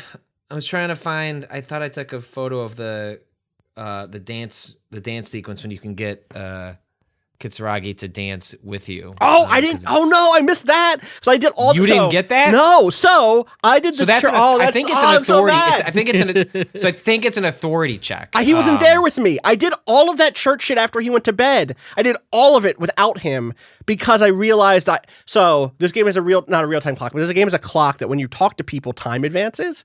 And I was so enamored with the church shit that I was like, I'm not giving this another night. I'm clearing this up right now. And I hit 2 a.m. and it stops going. The clock stops advancing at that point. You just talk to as many people as you want to at that point.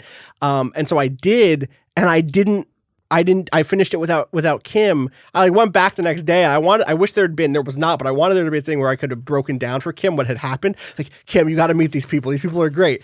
So that conversation happened in my brain. It didn't happen in the game, but you could dance with him. Okay, hold on. I'm texting you a video because it's too long for me to put it in Discord. I just sent it to you. Thank you. So so if you bring Kim with you to the church, and there's a sequence where it's like you can feel the dance, and it's like you can just choose to start doing horrible dad moves on the dance floor, and it's tremendous.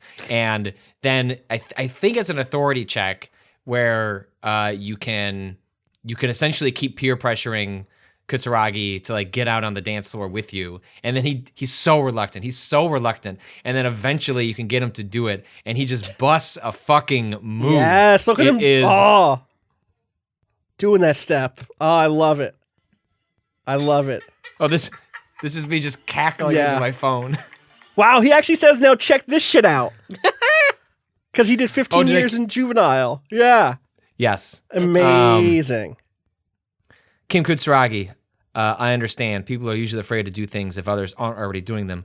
Dancing makes you dance like sneezing makes you sneeze, or yawning makes you... He looks around, a little embarrassed of the enthusiasm of his interjection. Anyway, we certainly saw that in practice, didn't we? Kitsuragi, yes, I suppose we did. You tore that shit up. Kitsuragi tore it to pieces. Amazing. Wow.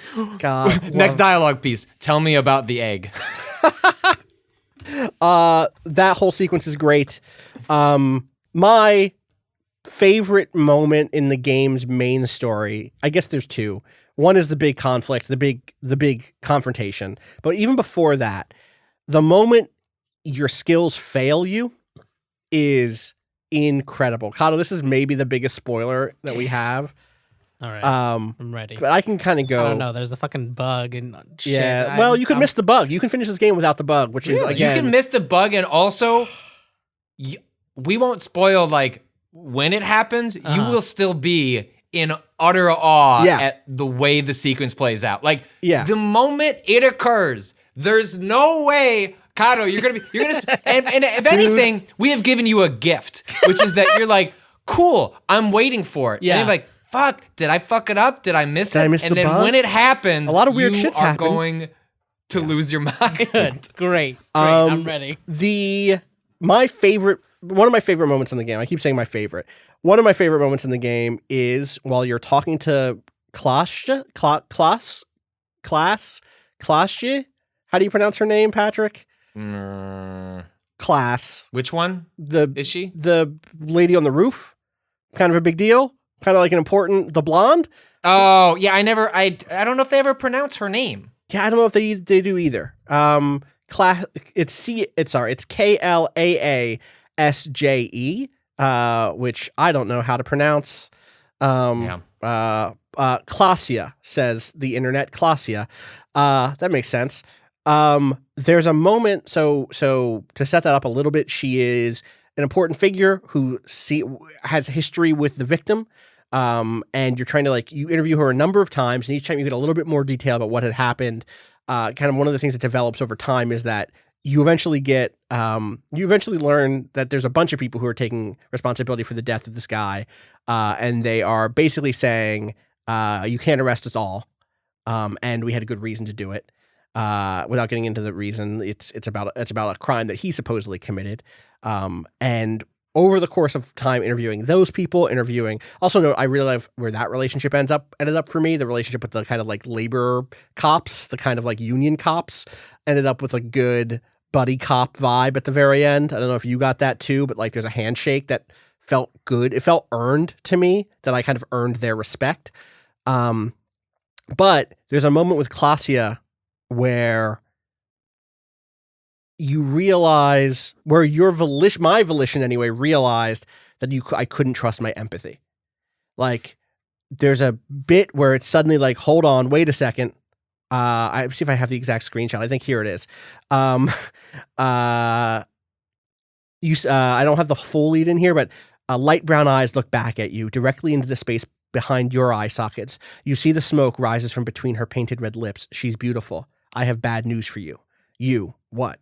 Volition. You know these guys? Logic. Who, me? Drama. Yes, you. He's talking about you, you boring stiff. Volition. You too. So, referring to drama. And Volition says, these guys are compromised. She's got them singing along to her tune. The little bleeps and bloops you trust for info, you can't trust them anymore. And what develops is like, oh, you're falling for her. She's good at, or more importantly, she's good at this. You are a cop who has closed 1 billion cases. You have a reputation for cracking people open like a can opener. Eventually it gets revealed that like you get information out of people. You're weird, you're unpredictable, but eventually you break them. You get to, people open up to you at some point. And she's doing that to you, basically. And that sequence is so good of just like, okay, I'm vulnerable now. I've come to trust my drama skill. I've come to trust my logic. You're saying I can't trust logic? Logic is the one I trust the most. Logic is the one that does not, there's no interpretation there. That stuff is so good. And then for me, the biggest, I will say in terms of, there's a number of builds at the very end of this game. There's like one big confrontation that you have in a cave, which was okay. You kind of think you're going to get some answers. And then there's the big final confrontation, but between those two, I guess, is the confrontation in the streets. How did that go for you, Patrick? This is the sort of like the mercenaries show up. Yeah, fortunately, this was a moment where I'm so curious to see an alternate version of this because you saved, well, I don't know, who knows? Maybe a lot of people died in my version of this, so I don't know if you saved me. Yeah. But there was, at some point you had said like, hey, make sure you keep the tie on. Yeah. And I had changed the tie for a drama +2 like bow tie because I thought there were just a lot of really funny, interesting drama checks because I was putting some points into that. And I was like, fine, like I'll put on the other tie because the tie, you can talk to your tie, and that happens a couple of times early on, and then it seemed to stop happening. So I was like, oh, cool, like I'm safe. Like that was just an early bit. And then you were like, nah, like there's more to that bit. So I kept it on, which then got me to, purchase the weird blue alcohol spirit or whatever, the blue spirit from that group of guys on the island, which then got me to put the tie into the blue spirit, which then the game is just like, at a time this will matter. The spirit, I think it's like what the quest is maybe called. But when I got to that shootout sequence, I was trying to talk my way through it like everything else. I was like talk, and then someone gets shot. And I was like, fuck, now I just need to take an action, as opposed to like, I felt like the game was communicating to me like, maybe there is a way out of this through talking, but more people are going to get hurt the longer you think you're just going to like find some sort of rhetorical check that's going to de-escalate this situation. And so I threw that spirit bomb at the guy in the big strong armor. And then like what, like I was able to save. There's a check where Kutsuragi is about to get shot. Yeah. And I was able to succeed on that check and save him. Thankfully, I have like a really low. Is there any way where he dies? I think he gets shot. I don't think he dies. Okay. But then you also can get shot pretty bad, right? Because I got shot. I did. I got shot twice. Yeah. I don't know if that. I survived it, thankfully. Yep. I love that even if you have on the armor, you get shot. And I don't know if you notice this, but there's a description of the armor that explicitly says parts of the legs are not covered. And that's like, yeah, well, that's where I fucking got shot, I guess. And also, of course, these shitty mercenaries know where to shoot me. They wear the same fucking armor. Right. That dude with the gas mask or whatever. Oh yeah, there's a lot of The fact that, first of all, you show up and there are Cousteau's again looking at me like, what the fuck are you talking about? The fact that you show up, did you discover who the mercenaries were ahead of time? Did you get to like talk to them?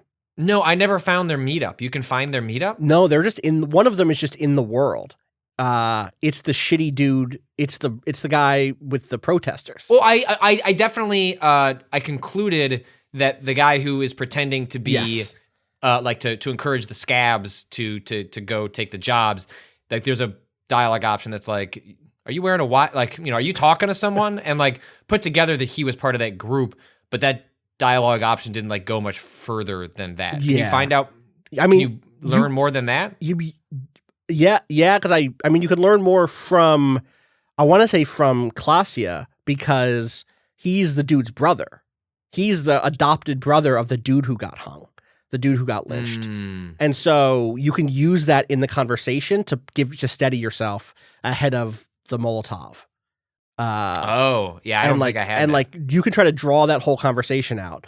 In the end, for me, a bunch of people got killed. I've read that you can get out with very low deaths or very high deaths from that whole sequence. I love how tense. Maybe the only, I guess you could have used a gun there too, right? I had the gun back and all that, but I used the bottle also. But like, I love that there's one fight scene in this game, basically. And it is the tensest fucking thing that feels like it could blow up in your face at any point. There's like sort of tactical decisions to make, but not really. But you don't know how they're gonna play out. Yeah, you've right? no like idea. When I throw this weird spirit bomb that has my talking tie in it, like I don't actually know what the consequence of that is going to be. Yeah. But that's what gives that sequence so much weight, is because it's the first time that a gun is involved, where it feels like, okay, this game has had like pretty, like for a game all about talking, oftentimes the rhetorical consequences are the kinds of things where in other games, that's what they're, the kind of consequences you get for life and death. Right. So it's like when this game is actually going to invoke life and death, like I'm scared shitless that they're just going to wipe the floor. Now, like the people I lost was basically like ancillary characters in the Union that have like, you know, a dozen lines of dialogue. So I find it didn't like, it was shocking at first, but didn't land that hard because it was nobody. Well, I guess the woman died, like the lawyer. Wait, who? The one who's like who like when you go to talk to the Union in did she die hotel, for you? Yeah, she's the one that like she stepped out in front and she took a bullet. And it didn't seem like she was dead, but that's when I like took it seriously. I was like, "Fuck it, throw the bomb!" Like, right. I'm not talking to anyone Wow. anymore. Like, I'm just moving on. And she ended up dying, and a couple of the other guys that were part of the Union group, the Hardy Boys. The Hardy Boys. Yeah. Damn. Yeah, I felt bad. She seemed like she didn't deserve that, but she was. Dude, she stepped in. She tried to do her job, which is what she'd been doing the whole time. Totally. And so then after that, I think the end game stuff for me, again, without getting into some of the stuff around like the Phasmid, which we talked about, 'cause I don't want to get too specific there. One of my only other things I really didn't love was how the kind of flashback wife Dolores Day blend stuff. It felt very. This is a game that really easily could have felt top to bottom, very like sad man, like comes to confront his own humanity, and like very tropish and cliche, and like, yeah, I was a drunk once and I had a bad relationship, but da da da da da. And I think it mostly doesn't do that. It's actually very. Harry can be so joyous, even when he's a sorry cop. He's still like, I'm a sorry cop. I'm going to help this woman deal with the fact that her husband died. I'm a sorry cop, but this little girl outside of the bookstore is really charming and nice, and I'm going to be nice to her and ask her about books she likes. I'm going to find out if the reason all these businesses are failing in this area is because they're fucking cursed. Did you find the die maker? Yes. Yeah. Okay. Yeah. I had them make me a cursed die. Did you drop the one die that she gives you right away? I felt that was the one I wish I could have taken back. There's like. I forget how I got it, but she's like, I have these two dice. That's one of my favorite. This game has very few reoccurring jokes. Like, this might be the only one. I think this might be the only reoccurring joke, is that there are maybe, I don't know, 6 times over the course of my playthrough where you are tossing something to someone or they are tossing something to you, and there's a skill check on whether you can toss it properly or whether you can catch it properly. It's so good. And you almost never do, like, at least in my experience, it's like I made the last one. Like, the last one I got right, where I pulled out my badge or whatever. I didn't bumble it, but no, I let the so the first time I encountered this skill check was with the dice maker, and so what happens is like she hands you a dice, and it's like, do you want to try and catch it? And I was like, sure, and then it's like dice fall sadly to the ground. Everyone sits around awkwardly, feeling uncomfortable, and I was like, and it's like, do you want to pick it up? Do you want to let Kim pick it up? And like, I became so self-conscious after that that I just never tried to catch it again. I let everything fall to the ground. I was like, it's just easier to start there. Where like even in the final encounter in the game, where you're doing like an overview of like everything you've done. Can you convince the crew to take you back? Where it's like, take out your badge, and it's like, show people your badge. It's like skill check, and I was like, nope, I'm just gonna let it fall to the ground. Like, I'm just not even gonna try. I've had a weird week. It's fine. Yep, I just saw a giant, So, but the one of the final things. So I think this is only if you've leaned in. So you found the thing that you talked about before, Cousteau, the letter in the clipboard or whatever, that gives you a thought almost immediately, two thoughts that are both basically like, I'm a sad divorcee. Right. I can't remember what happened exactly, but I feel bad about something. Right. There are a number of times throughout the game where you can find a phone and you can use the phone to call a random number. And the first couple times you do it, it's just like spooky or funny. And then eventually you hit one and it's like, do not pick up the phone, Harry. Do not dial the number that you can feel in your fingers. Do not call it. And I did call it because I was like, I want to see what this goes. And you end up calling your ex, or like the image of your ex. Yeah, dude. In the boardwalk. Do you know the boardwalk? There's those phones. If you go down that line, you end up calling her. And getting a little bit more on like where she is and what she's doing. And it's not clear that you actually call her. It might be you it might be your memory filling in the blanks of a call you already had, but she's like, wow, the pale would imply that, that could be possible. 100% possible. We should talk about the pale. And is miserable. And it's like, there is no way forward that makes you feel good about that relationship. And you end up getting aggressive in this phone call, even if you like, there's no way through it where you don't come out seeming like an asshole, because you're basically like, I want you to still be in my life. Why did you have to go? Why did you have to leave me behind? Who is the person you're with? Oh, yeah, I bet you're having a really happy life now. Like, very bitter shit. And Kim was definitely there for that and was like, are you okay? Who are you talking to? And then that eventually leads. Did you get So I only got the sequence that happens toward the end where you like walk across the water. Right. And I hate that whole sequence, man. I hate it so much.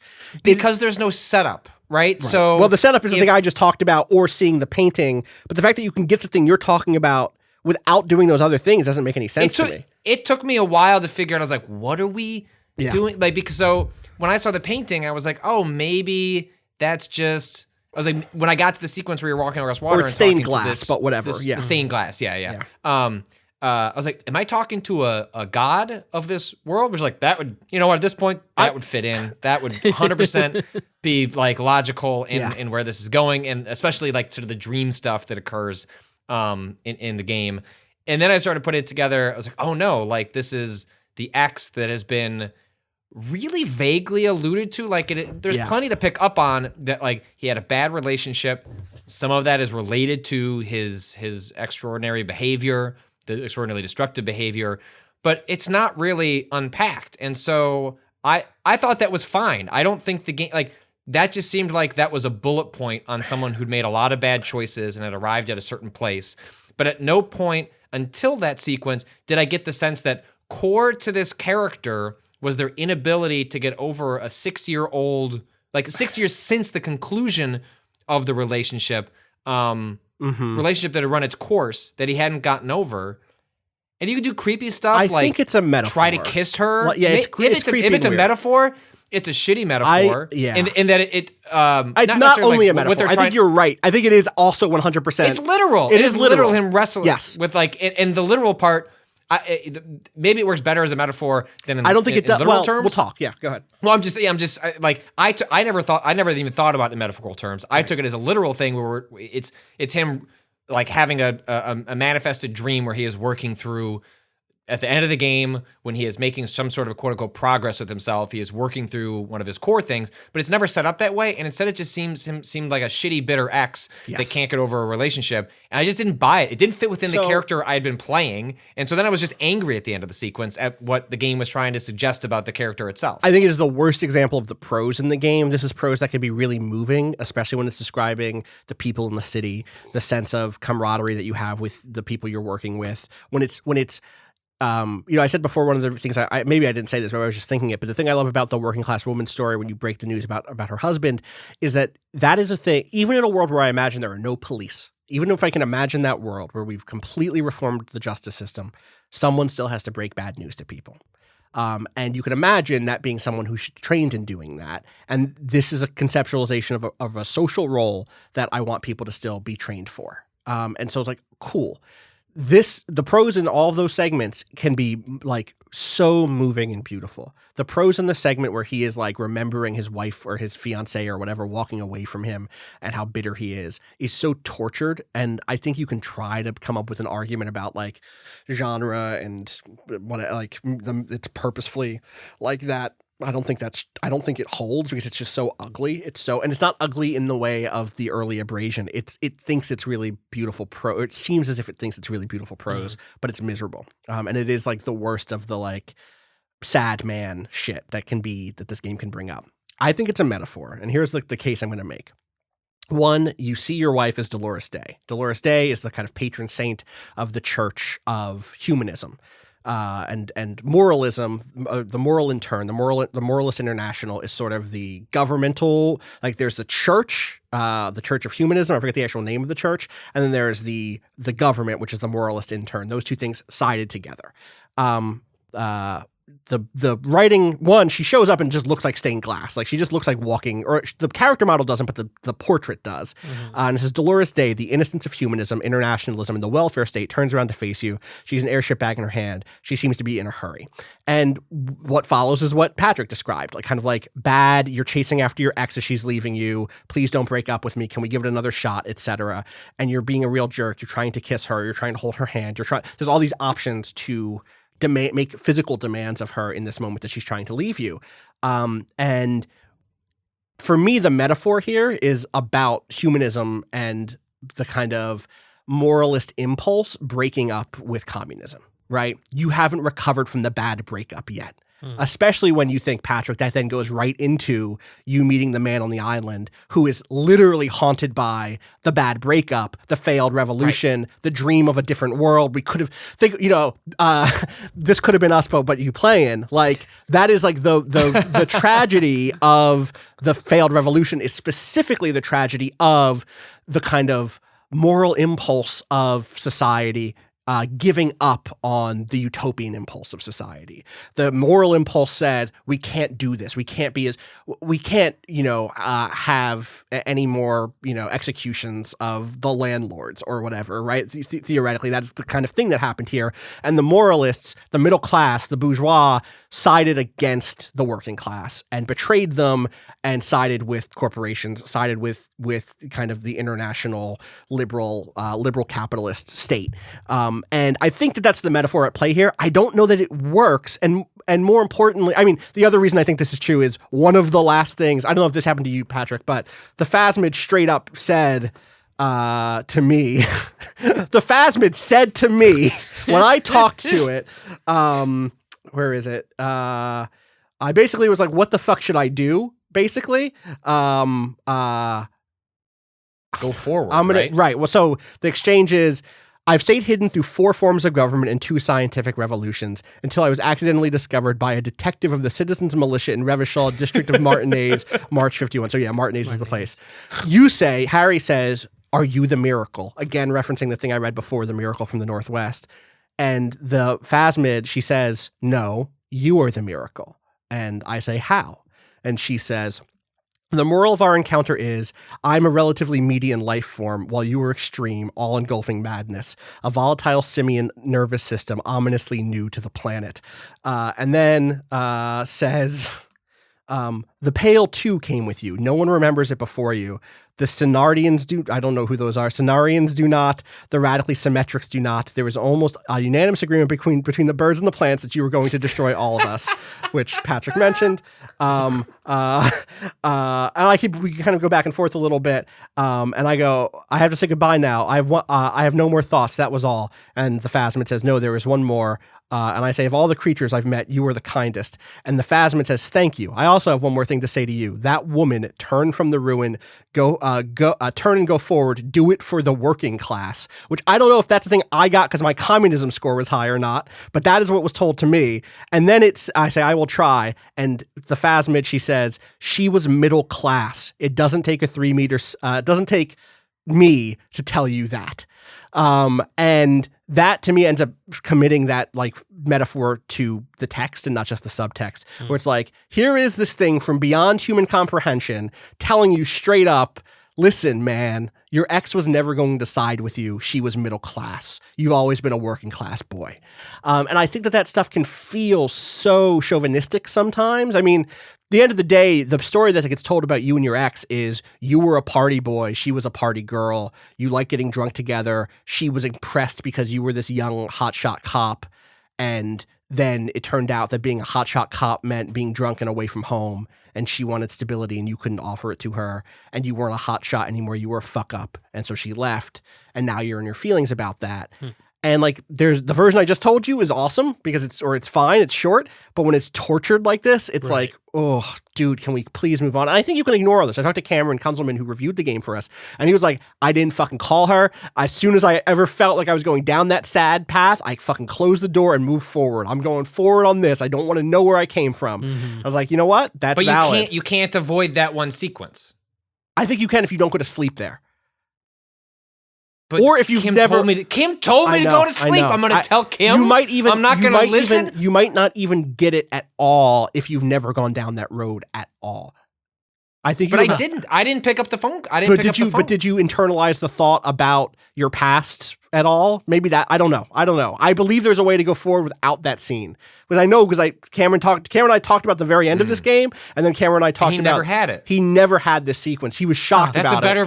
That's a better version of the game than pacing wise. It's better because it doesn't make any sense. It's you do that big confrontation in the street, and it's like, whoa, I need to come down from that. And the time of like going to that island and finishing the game would be fine, but instead there's this 15-minute long dialogue that is kind of bad before the big final dialogues, and it's just like, oh wow, you really wanted to put another hour on the end of this game after the big final confrontation? All right, I guess or 90 minutes or whatever. It just keeps going. Yeah. If they'd literally just been, I have my problems with that sequence represents, but like a lot of it's because of its placement in the pacing of the game. There are a couple of nights where you go to sleep where there's like not a big event. You just have like a couple of exchanges with some of the best voice acting in the game. That stuff is so good. Which is apparently done, like those two characters are done by the same voice actor, apparently. I think someone told me that. Which interesting. You're like lizard brain shit. You're your nervous system or whatever. And your nervous system or whatever. Do you have to pick up that first thing where you open what's it called? The clipboard? I don't think so. What do you mean the letter? The letter? You don't have to do that. No, you can absolutely not do that. Interesting. Because I think you get a clue or you get a voice in your head is like, do not read that. Yeah. I think if you're like, yep, all right, I will not, which I think is what Cameron did, you don't go down this road at all. Wow. Yeah. Because that gave me a late title card, and I thought it was like, oh wow, yeah, I think that's true. I think it also meant like all right, we're in the game now. Yeah. Interesting. So like one of those nights, if that sequence had occurred, I might have problems with the execution of it, but at least it would have planted the seed earlier that, this relationship is important. He's thinking about it all the time. It informs a lot of the decisions that he's made. Then I could have made that if like that's okay. I was like, if that's part of the character, then I would have been thinking about that and how I thought about the character, played the character, as opposed to being a last minute revelation that felt unjustified. Yeah. Because then it's like, okay, the reason he acted creepy in the sequence is because maybe he did act shitty and creepy, Right. and that fits This is within an echo of what he did then. Maybe he's not the same person anymore, but right. We're at a point where I felt like I was getting, that island is really like a long epilogue. Like the fight that fight in the street is really like the crescendo of a lot of what's happening in the game, and then it's kind of wrapping things up. That didn't feel like a thing. That didn't feel like an epilogue wrap up. That felt like a big character moment that didn't make a lot of sense to me. Totally. So that's interesting that you could. But that suggests to me how much fucking else did we not see in this game? I know. Again, I can't imagine you can go through this game and not know what the Pale is. Patrick, do you want to talk briefly about how cool the Pale is and that revelation? So, what if you pump everything into not those two stats? What? Into not the two mind stats, right?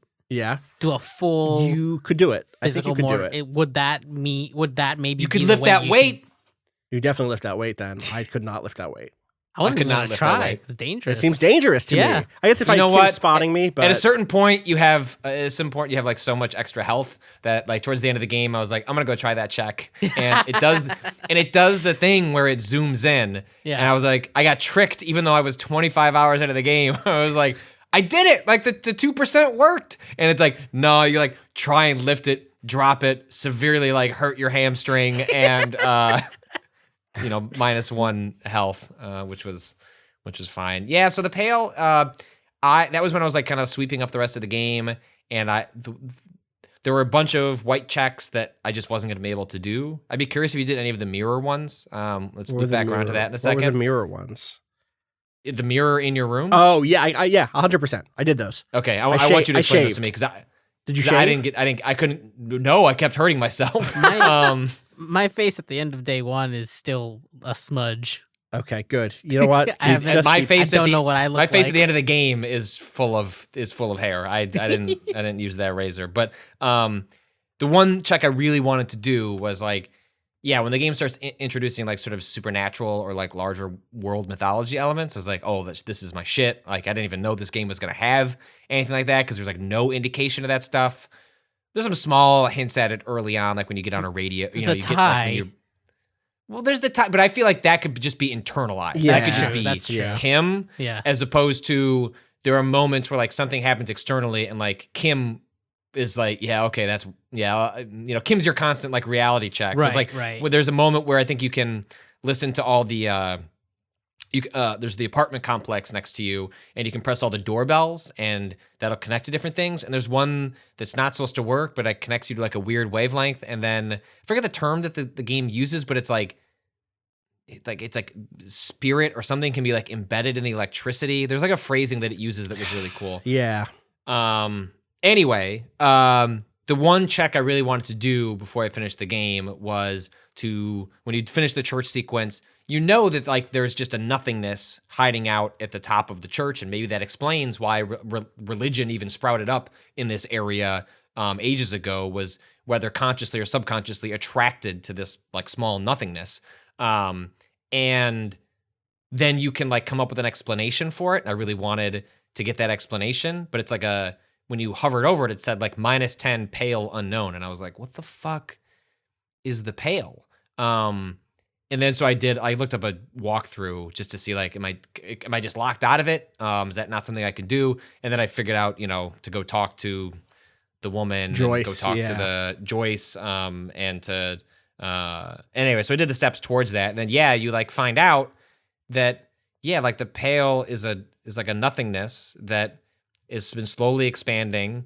Now greatly expanding. It's like 72% of the world is covered by it or something. Think of it, I guess like the closest analogy would be like annihilation, right? So right. Like a thing, just an amorphous sort of thing just appears, and you can walk through it. You can be in it. In fact, like the vast majority of like mass consumerism shipment like of goods happens through the Pale. So like you have these people, the lorry riders are constantly going, depending on where they're going and coming from, are venturing through the Pale. And the Pale basically, like there's a woman you run into who she speaks kind of nonsense, or like her memories don't seem to make a lot of sense with like her history or where she's from.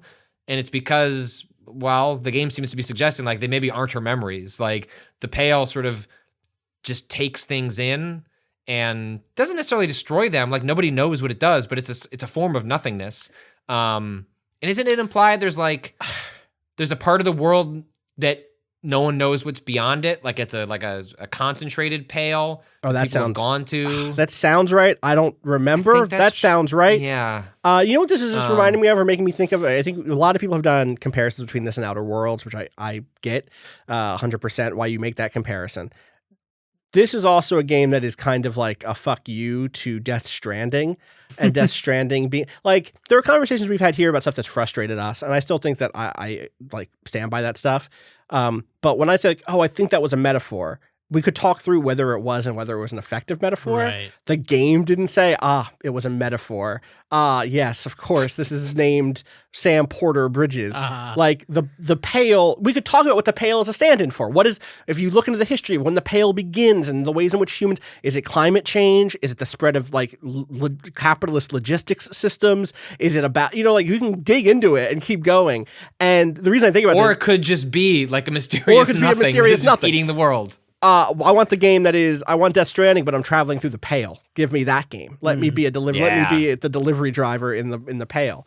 That stuff is really cool and feels like, again, it's missable, but it's so intriguing that it's hard for me to imagine turning away from any of those dialogue options. I had to go back to Joyce and get, but it is one that you can totally, because you need to go back to her without Kim, because Kim is like, I don't want it. Harry. You can ask him to go away though. Oh, can you? So mine was like basically when you talk to Joyce, who this rich sort of like corporatist that has come in to like try and deal with the union, and she also is like really worldly and like is essentially becomes like an encyclopedia for you of like how does the world work, like what is the history of this world, in addition to things like the encyclopedia check that you have. She's like, do you want to talk about reality? And Kim is just like, this bullshit. What no, we're not. We have a case. There's a murder. There's a case to be solved. And like I hadn't gone down that full rabbit hole, and then there's a certain thing that Kim just will not stay around for, and you can ask like, Kim, can you just like just give me 5? Like, 5. I need to talk about shit. The pale. God, but it's great because I was so genuinely impressed by that the phasmid, where there are these extraordinarily kind of like supernatural elements that feel very natural without like taking over the story. I don't know, like it did world building in a way that I really. The super rich guy? Did you get in the container? There's the container. No. Can I send you a screenshot? Yes. God, I forget how I got in here. I forget how I did. So I want you convince it. It's rhetorical. Yes, that's what it is. Right? It's rhetorical. Yes. Can we explain? Yes. So can you please explain how that works? So that is fucked one of up. the major locations. One of the major locations in this game is a shipyard. Yeah. There's a union. There's a strike going on between the workers at the shipyard and the company that owns the Wild Pines. And you have to go to the shipyard to meet with the head of the union a number of times, or one of the two heads of the unions. They're brothers. And you kind of walk back through all the containers and stuff. And at one point, you get an option to just like bring a container down from a crane. And because it's a video game, you do it, and you go over to it, and it's locked, and you get a feeling in your heart. You're fucking Harry Dubois. You're like, there's something in this container, Kim. And Kim was like, Harry, can we not do? There is a murder. We have to go talk to the head of this. He knows where your gun is, Harry. You lost your fucking gun, and the head of the union knows where it is. We should go deal with that. And I'm like, I got to get in this container. And you end up going, you talk to him, you talk to some other people about like, hey, how do I get in this container? And I knocked on the container. It took me like 3 trips past it to eventually get the option. Maybe if I just stuck it out, I would have gotten it eventually anyway. But it was basically like, convince the container to open for you. Mm-hmm. I don't remember the exact role for it. I I failed it, and the second thing, my rhetoric was like, try again. Like, just keep trying until you get in. And I said, if there's someone in there, I'd like to talk to you. And it says cargo container door. Just like that, you hear a click, then a rattle, then some mechanism unlocks itself inside the door. 5 experience gained. What? And then it says, Patrick, I'm going to put this just to you, I guess. Okay. It says, I'm so mad. Mega rich light bending guy from deep within the container. A voice. Ahoy, come in. Excuse me? And then I'm going to show you this next screenshot. You're going to lose it because it looks so wild. The Weissman coefficient, the encyclopedia. Okay, so the thing comes up, it's like, hey, why do you look like that?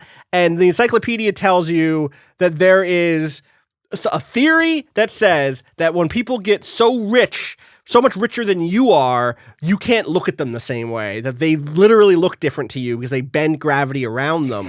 And you end up being like, you must be fucking super. You say, are you telling me that you're so rich that light literally bends around you? And mega rich light bending guy says, among other things, but calm down. I'm but a lowly single digit billionaire, which is like, okay, well, the actual super rich people in the world must completely obliterate the world around them. Yeah. But also, how does this connect to the pale? Of course, if light is bending around and also, so the whole thing with this guy ends up being, he's like, oh, I just run my business from in here and I move around the world because I have to get around the world sometimes. And this felt like a quaint and cheap way to do it, an affordable way to do it. Like, motherfucker, you're a billionaire and you're moving yourself around and it's miserable. He sucks. You can get him to invest in the community center.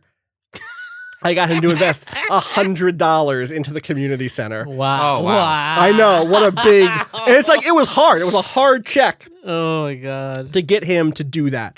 I forget, he has a real name. I have another question. Yes. One of the other things I was not able to open. So on the island, if you go north... The final island. No, the side island. No, I could not open that door either. I could not open it. Do we know what's in the door? I don't think anything. I think that door cannot open. I think that door, there's a thought that you can get from it called one more door. When you get it, so you try to open the door, try and fail to open the bunker door north of the church, red interfacing check day 3. God damn it cannot be a disgrace. That door on the coast, you remember the one, right? The one that leads to the abandoned supply depot? Why, in the name of all that's holy, does it not open? Why? There has to be a way to get through the unopenable door. By gods, you're the police. All doors are supposed to open before you. What will the others at the precinct think if you can't open a goddamn door? There must be a way. And the solution is, there is no way to open the supply door. Accept it. You cannot open all the doors. You have to integrate this into your character. Some doors will remain forever closed. Even if every single other door will open at one time or another, maybe to a key, or maybe to some sort of tool meant for opening doors. But this one will never accede to such commands. A realization crucial to personal growth. Crucial. And when you are doing it, you get +1 to half light. What's behind it? I think half light is like beating people up. It's like being strong enough to like hurt people is half light, or maybe just intimidating people. And when you complete it, you just lose a point of half light. It does not become. It does not become like a benefit. It just, listen, man. Sometimes you cannot fight your way through a situation. You cannot kick the door down, which is really interesting. And I think I read that even if you hit double 6s, it does not open. Wow. Yeah, it just won't do it for you. I'm trying to think there's other stuff. Are there other really big, interesting checks that I missed? The karaoke stuff I got, and that's a cool song.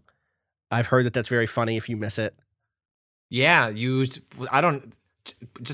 I failed the check even though it was pretty high. Yeah, success rate. My outfit for that, I dressed real goofy to make that check work.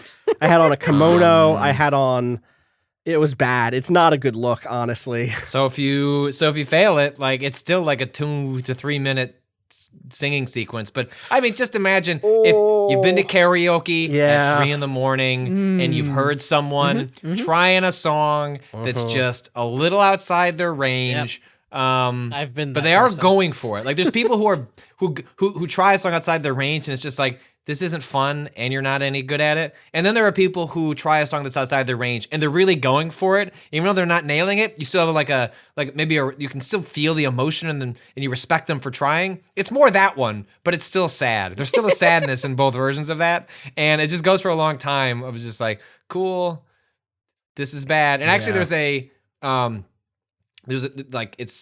a great sort of finale on that little bit where you get down, you finishing and you're like, man, I fucking nailed that. Even though the clearly the vocals were meant to underscore that you did not nail that. And Kim is just like, yeah, no, just like kind of no comment. Like Kim didn't really want to come down one way or the other, which is a comment all its own. Yeah. And then at the end of the game, when you're doing the wrap up, you can actually comment on the karaoke check again, where Kim finally comes out and is like, you really put your heart into it, and I could feel that in your singing. I was like, thank you, Kim. Do it for Kim. Thank you. That's what it is. That's also, what it's all about. You get up there, Kim. Yeah, Kim. God, please, if there's a sequel game. What would he sing for karaoke? I don't know. Because you have to find a supremely sad song, right? Did you make him play the sad song on the way to the island? Oh, absolutely. 100%. And the guy, the revolutionary... You can make him hold a boombox. The revolutionary heard it and heard us coming. Yes. And was like, that's reactionary music. Like, that's... Yeah, that man has some, dude, any sex is sexual deviancy to that guy. Man. Yeah, definitely. Oh, God. Did you get the whistle check? I think it was whistling, waiting for the car to thaw on the swing set. Yeah, I failed the whistle. What happens there? You just fail at whistling. Well, it's just kind of like, good try, buddy. Those are some of my favorite little moments. Just like hanging out with Kim somewhere in the world. I'm so mad I didn't get him. He wasn't there for the dance. I feel like an asshole. Should have waited for Kim. Always wait for Kim. Did you paint the wall? No, couldn't do it. Did you set the Abso-fucking-lutely. Yeah. Wow, I didn't even need to finish that sentence. Dude, of course. It's so cool. You know what? Then I won't even explain it. I know exactly. I know that game. You know, and I know exactly what it is. The word set. You know what I mean. I know. It's great. And then the guy, the poor man who loses his friend towards the end of the game asks, like, did you set? And you're like, yes, I did. Why? Because I needed to. I think one of the answers is like, well, we had to get rid of it somehow. God. Good. This is all great. I'm very excited. Yeah, it's one day I will return to your side. It's fantastic. I think those are the big ones for me. I don't think there's any. Yeah. Someone I know lost Kim in the fight. I mentioned that I really want to go see the Kuno stuff.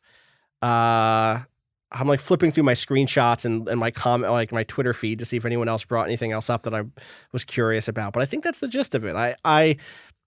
It's one of those things where I think this is a game that it's what I wrote in the thing, which is like I think to some degree, maybe this is a hope more. It is interesting to me that this game starts being made 5 years ago or something like that. It feels like a game that was made ahead of the last election and then powered the last American election. And also at the height of Brexit starting to roll up, and also something that a lot of reactionary fascism that sort of across like the world, spread exactly, the world, yeah. But also a sort of defeatist leftism that I think has shifted in the last 5 years, right? That like. And obviously here I'm talking about the American context, right? But like you look at something like Bernie's current run in the polls right now, but also looking at the development of people like AOC and a conversation about the left in America that is a different place than it was 4 years ago. And I'm not saying that America is the whole world, and this is not an American studio. I'm like 100% say that our relationship with revolution, with communist revolution, with like it's obviously a distinct one. They're different worlds, effectively. You have to cross the pale to get to where the world that this game was. I feel like we're crossing the pale right now. Yeah, a little bit. Yeah, me too. 100%. I do. I actually think this is the thing. Is like I think 5 years from now, two things are going to happen. One is I think you're going to have people come to this game who today are put off by it and are like, wow, this is perfect. This speaks to me. I think you're going to have more people that are in our boat who are like, yeah, this speaks to me now in 5 years, being like, that game is really dated, or that game is already dated because political thought on the left will have continued to change and develop. And I hope in such a way that the momentum grows and the sort of feeling of like, what next is even more prevalent. I could be wrong. We could fall back into defeatism and fatalism and it feel like all of the doors have closed and this game will feel more relevant than ever. The thing that I'm really curious about is, are we going to go 20 years again, where for 20 years we've said if only there'd been more games like Planescape Torment, if only there been more games that were like really took writing seriously. And obviously lots of games take writing seriously right now. They just don't get big, broad coverage at major game sites. Many of them can't be 35-hour long RPGs with intense, like with, lots of visual art and voice acting and all of that stuff. Many of them are visual novels. Many of them are text only games. Many of them are mobile games that have a lot of writing in them, stuff like that. So I don't want to say that doesn't happen, but instead what I'm kind of not worried about, but I'm curious if it'll happen is, will we so mythologize this game that we don't see the other games that are doing very important other things there too? I'm very excited to finish playing Kentucky Route Zero because that is a game that I think is in dialogue with this one, even if it doesn't seem apparent out the gate as being too text heavy or kind of story-driven games that are about capitalism and about the state of the world. And I just want to know. It's so rare that I'm like, what are we going to think about this thing in a decade? Right. Like when I played Mass Effect 2, I was like, oh yeah, people are going to fucking love Mass Effect 2 in a decade. And by and large, that is still the case, right? There are obviously outliers there, but that is a game that the establishment still really loves quite a bit. When you play The Witcher 3, still 5 years on, people fucking love The Witcher 3. I bet they still will in 5 years. No fucking idea what people are going to think about Disco in 2030 at all. Well, but I think it's a marker by like. No, being I think I'm not. That's not a complaint about the game. I'm not. No. Okay. I know, but I think it's actually like in some ways, it's a compliment to like the art of the game and its own politics that it can become outdated because it staked certain positions, right? Like the the inherent centrism, which I mean like less like politically as much as like the way Mass Effect is designed as a video game, which is itself like a form of centrism, but like where it's the blue and the red, it's the good and the bad, and like that's just that's how the world works. Yeah, totally. Even though everyone plays like a Han Solo, because actually the world is fucking gray, and sometimes you have to choose different sides. Sometimes you really got to kick someone off a building. You gotta. Yeah, like its ability to age, even maybe not gracefully, is the result of the fact that it made choices that other games avoid doing. And so I think that's a compliment for the game's ability. Like if we can look back in regardless of how we feel about like the state of like things in 5 years, you can look back and be like, games feel representative of the times. And when we say that, like that usually means like, I don't know, technology, like design philosophy. Yeah. It doesn't necessarily mean what was it saying about the culture at that moment. And I think Disco Elysium says something about the culture of a certain politics at the time. It's a great game to end the 2010s with. Like especially like as we lead into like a new election, you have a lot of people that are were radicalized into action by 2016. Like it's a really interesting marker that I will be curious to look back in 5 years just to see. I think one's own reactions to it will say maybe even less about the world. It says something about the world, but often will probably say something more about you, because the marker, signifies your own reaction to how you've internalized the politics of the world around you and how you decided to react to it. Right. I think it's a really good point that you make here. Like it is the moral intern that would say a good game should never date itself, that the good things in life are the things that will last forever. And I think it is the revolutionary perspective that a game can only be good for so long until finally it is co-opted by reaction. That is definitely or it becomes a historical artifact, and its interest is as a historical artifact, not that totally. There's some sort of universality to it that it exists across time. So fantastic game. Like I said, it's still absolutely. I'm so glad I went back to it. I'm so glad I pushed through that initial. What do we tell? I think if you made it to the end, you've probably already heard our previous discussion on it. But get to cutting the body down. I think that whole sequence. Go ahead. Yeah, like if you get to there, I don't know that the rest of the game is going to click for you. Even just the mystery angle of it for me started ticking right then, where you're like, whoa, I have this body.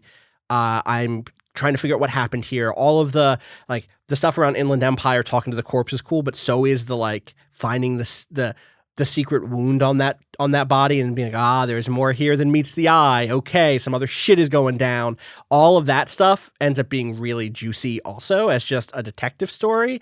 And whether or not that, Cousteau, you and I already did a podcast today about detective stories. Whether or not you think that is wrapped up in a way that's compelling, I think the kind of early going of it especially is really good. The feeling of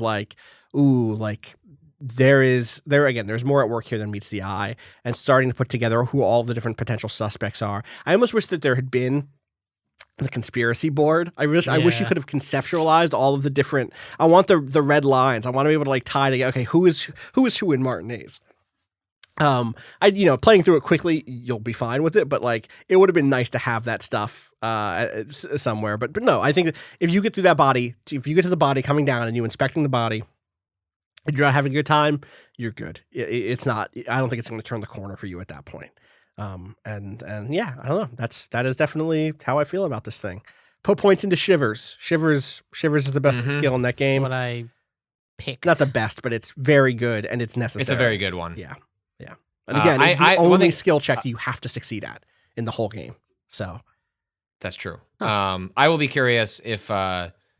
Not less politically, more. I think this game's going to have a huge impact on a lot of writers and how they think about what's possible for writing in a video game, particularly because not that Disco Elysium is doing anything radical that you won't notice in, indie games, alt games, games that are trying are much more ambitious narratively than a lot of the larger games. But Disco does it. It's not all the way towards a AAA game, obviously, but it puts it in a wrapper that suggests there is a larger possibility space in games that are not just a text parser or something like that. And I love those games too, but there's also, it's the case that a lot more people are going to play a game like Disco Elysium because of its wrapper. Yeah. It's the same reason I really like the game like Stories Untold, which is basically a text adventure, but with a really cool and atmospheric UI. And I think Disco suggests there's a larger space that can be done with writing in video games if you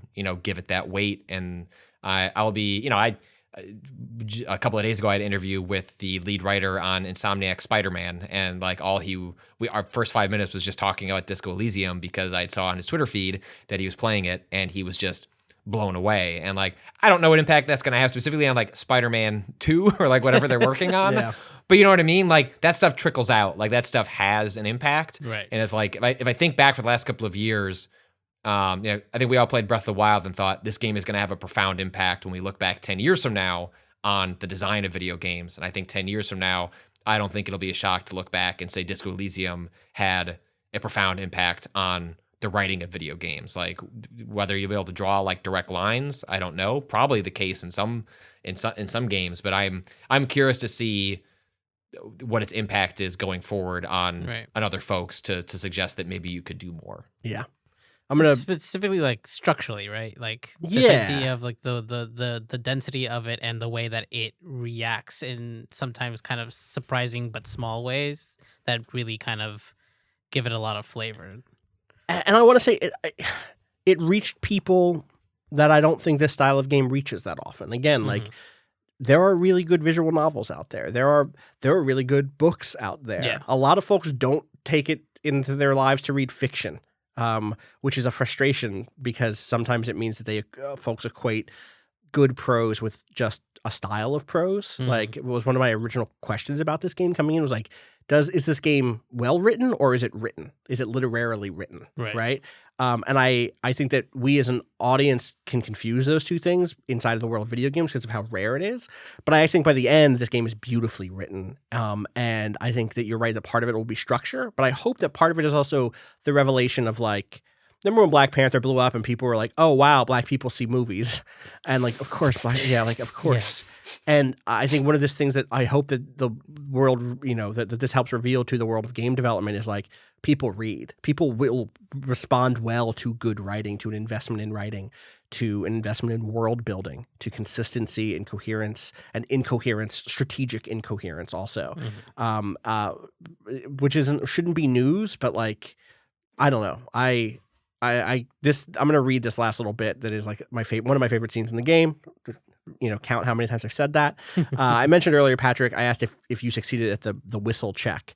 And I did, and I actually, thank God, took a screenshot of it. There's a moment where you've lost your gun, you've lost your badge. It turns out you've lost your car too, and you've lost it to the ice. You cross a bridge and realize that you see a car, and you're like, who the fuck, what's up with that car?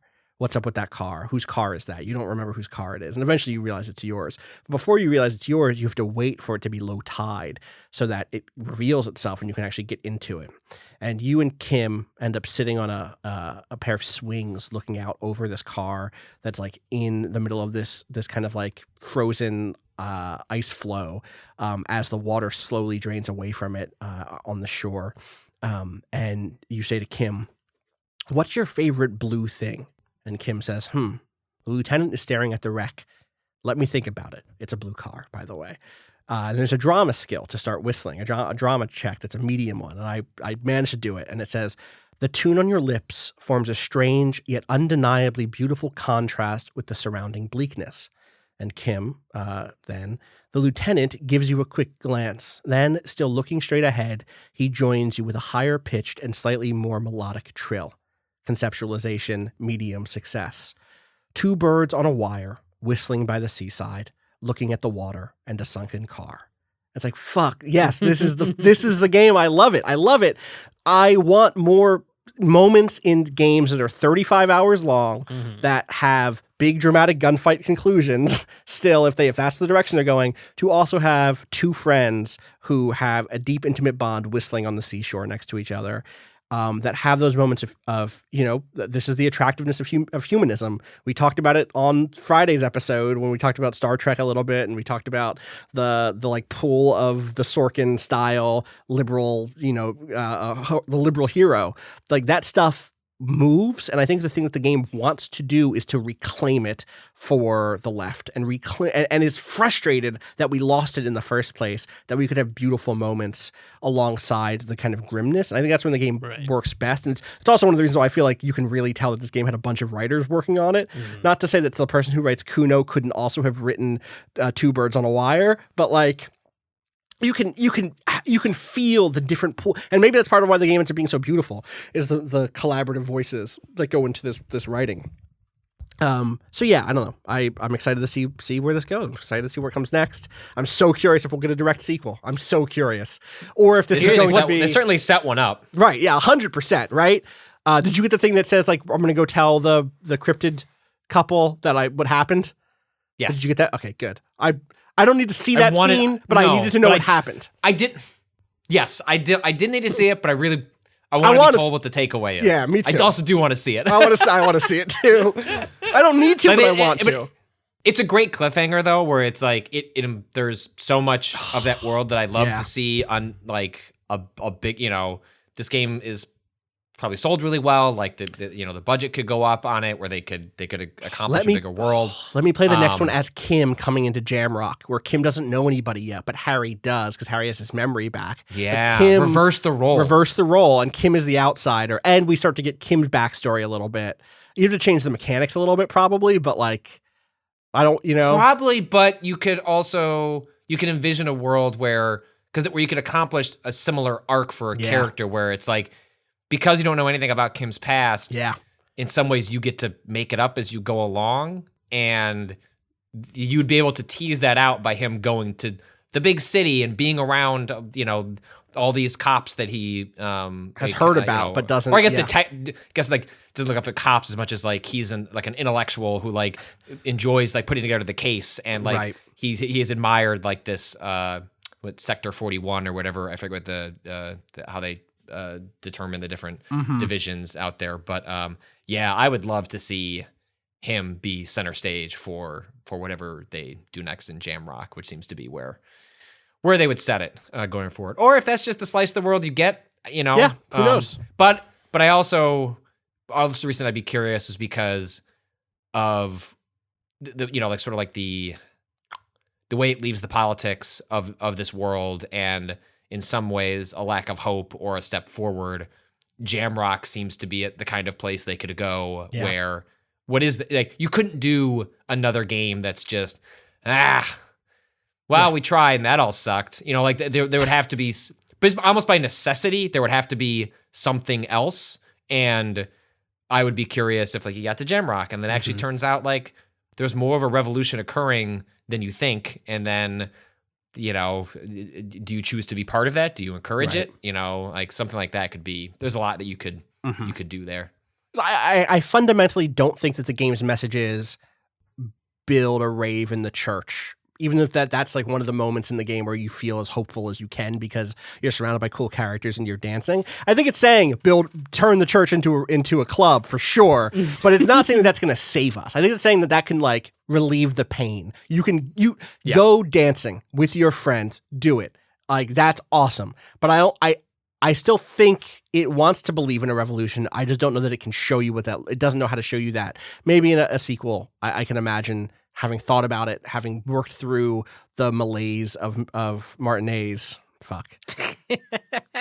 Maybe it will have another chance to do it, and maybe through someone else's eyes. That's the name of the sequel, Disco Elysium 2. Yeah, Malaise and Martinez. Fuck. Yeah, great. That sounds like Knives Out 2, actually. It does. Yeah, it does. It does. Knives Out, great. Go back and listen to our Knives Out. You know what? Fuck it. Not Kim. Bring in Dubois, Benoit Blanc. Benoit Blanc. Harry is so that's actually the thing that happens if you shave, you become Benoit Blanc. Oh shit! No, so you look in the mirror. You look in the mirror. Daniel Craig. You look in the mirror. You see that you have the expression is what it's called, which is that terrible fucking shitty grin you have, and you can overcome it and push and stop smiling. That is the big change that you can have looking in the mirror. You have this thing called the expression, which is this kind of affected like smirk from the disco era that you've been wearing for 20 years. It's the worst. It's the worst, and you lose it. You can overcome it. Is that in the character portrait? Yeah, it's in the character. Literally in the Okay. character portrait, you stop smiling. But you don't have a character portrait at all yet. No, you it's just a bunch of smudges. Yeah, I love that. And then you can also shave. Eventually, you can shave. And I think Kim is not happy that I shaved. Kim thinks I look better with the mutton chops. He thinks the mutton chops suit you. And you know what? I'm looking at it back to back. I had the mutton chops on when I was whistling. That looks right. I have them off in the next cutscene, or the next screenshot, and it looks worse. I'm trying to leave the past behind. I'm shaving it away, one mutton chop at a time. That's going to do it for us. We'll be back later this week with another episode of Waypoint Radio. Thank you for sticking through this long one. I hope that your MLK Day is good.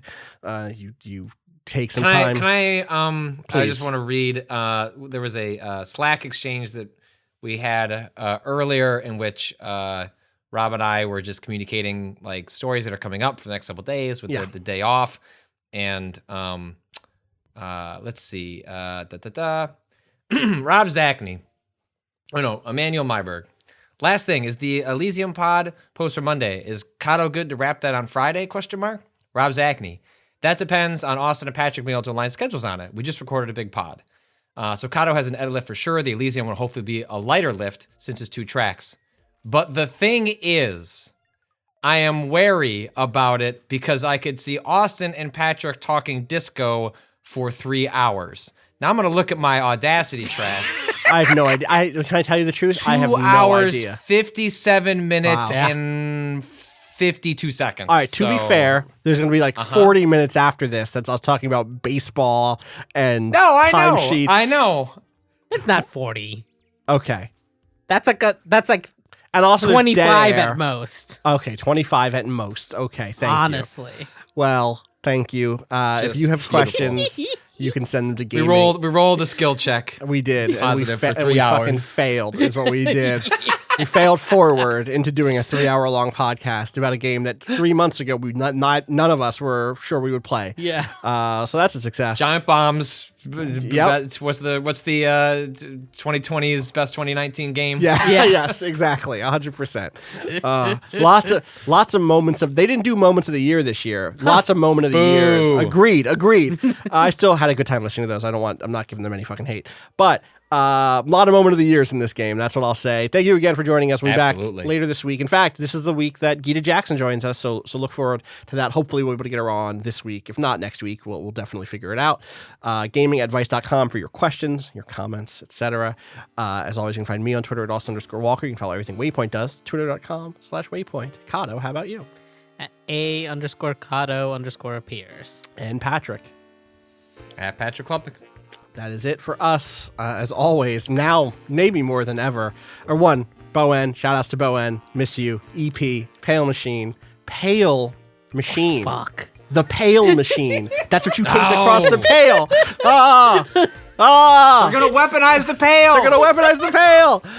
Find out more about that. Waypoint.zone/BOEN. And finally, as always, and especially now at the end of the Disco Elysium spoiler cast, fuck capitalism. Go home.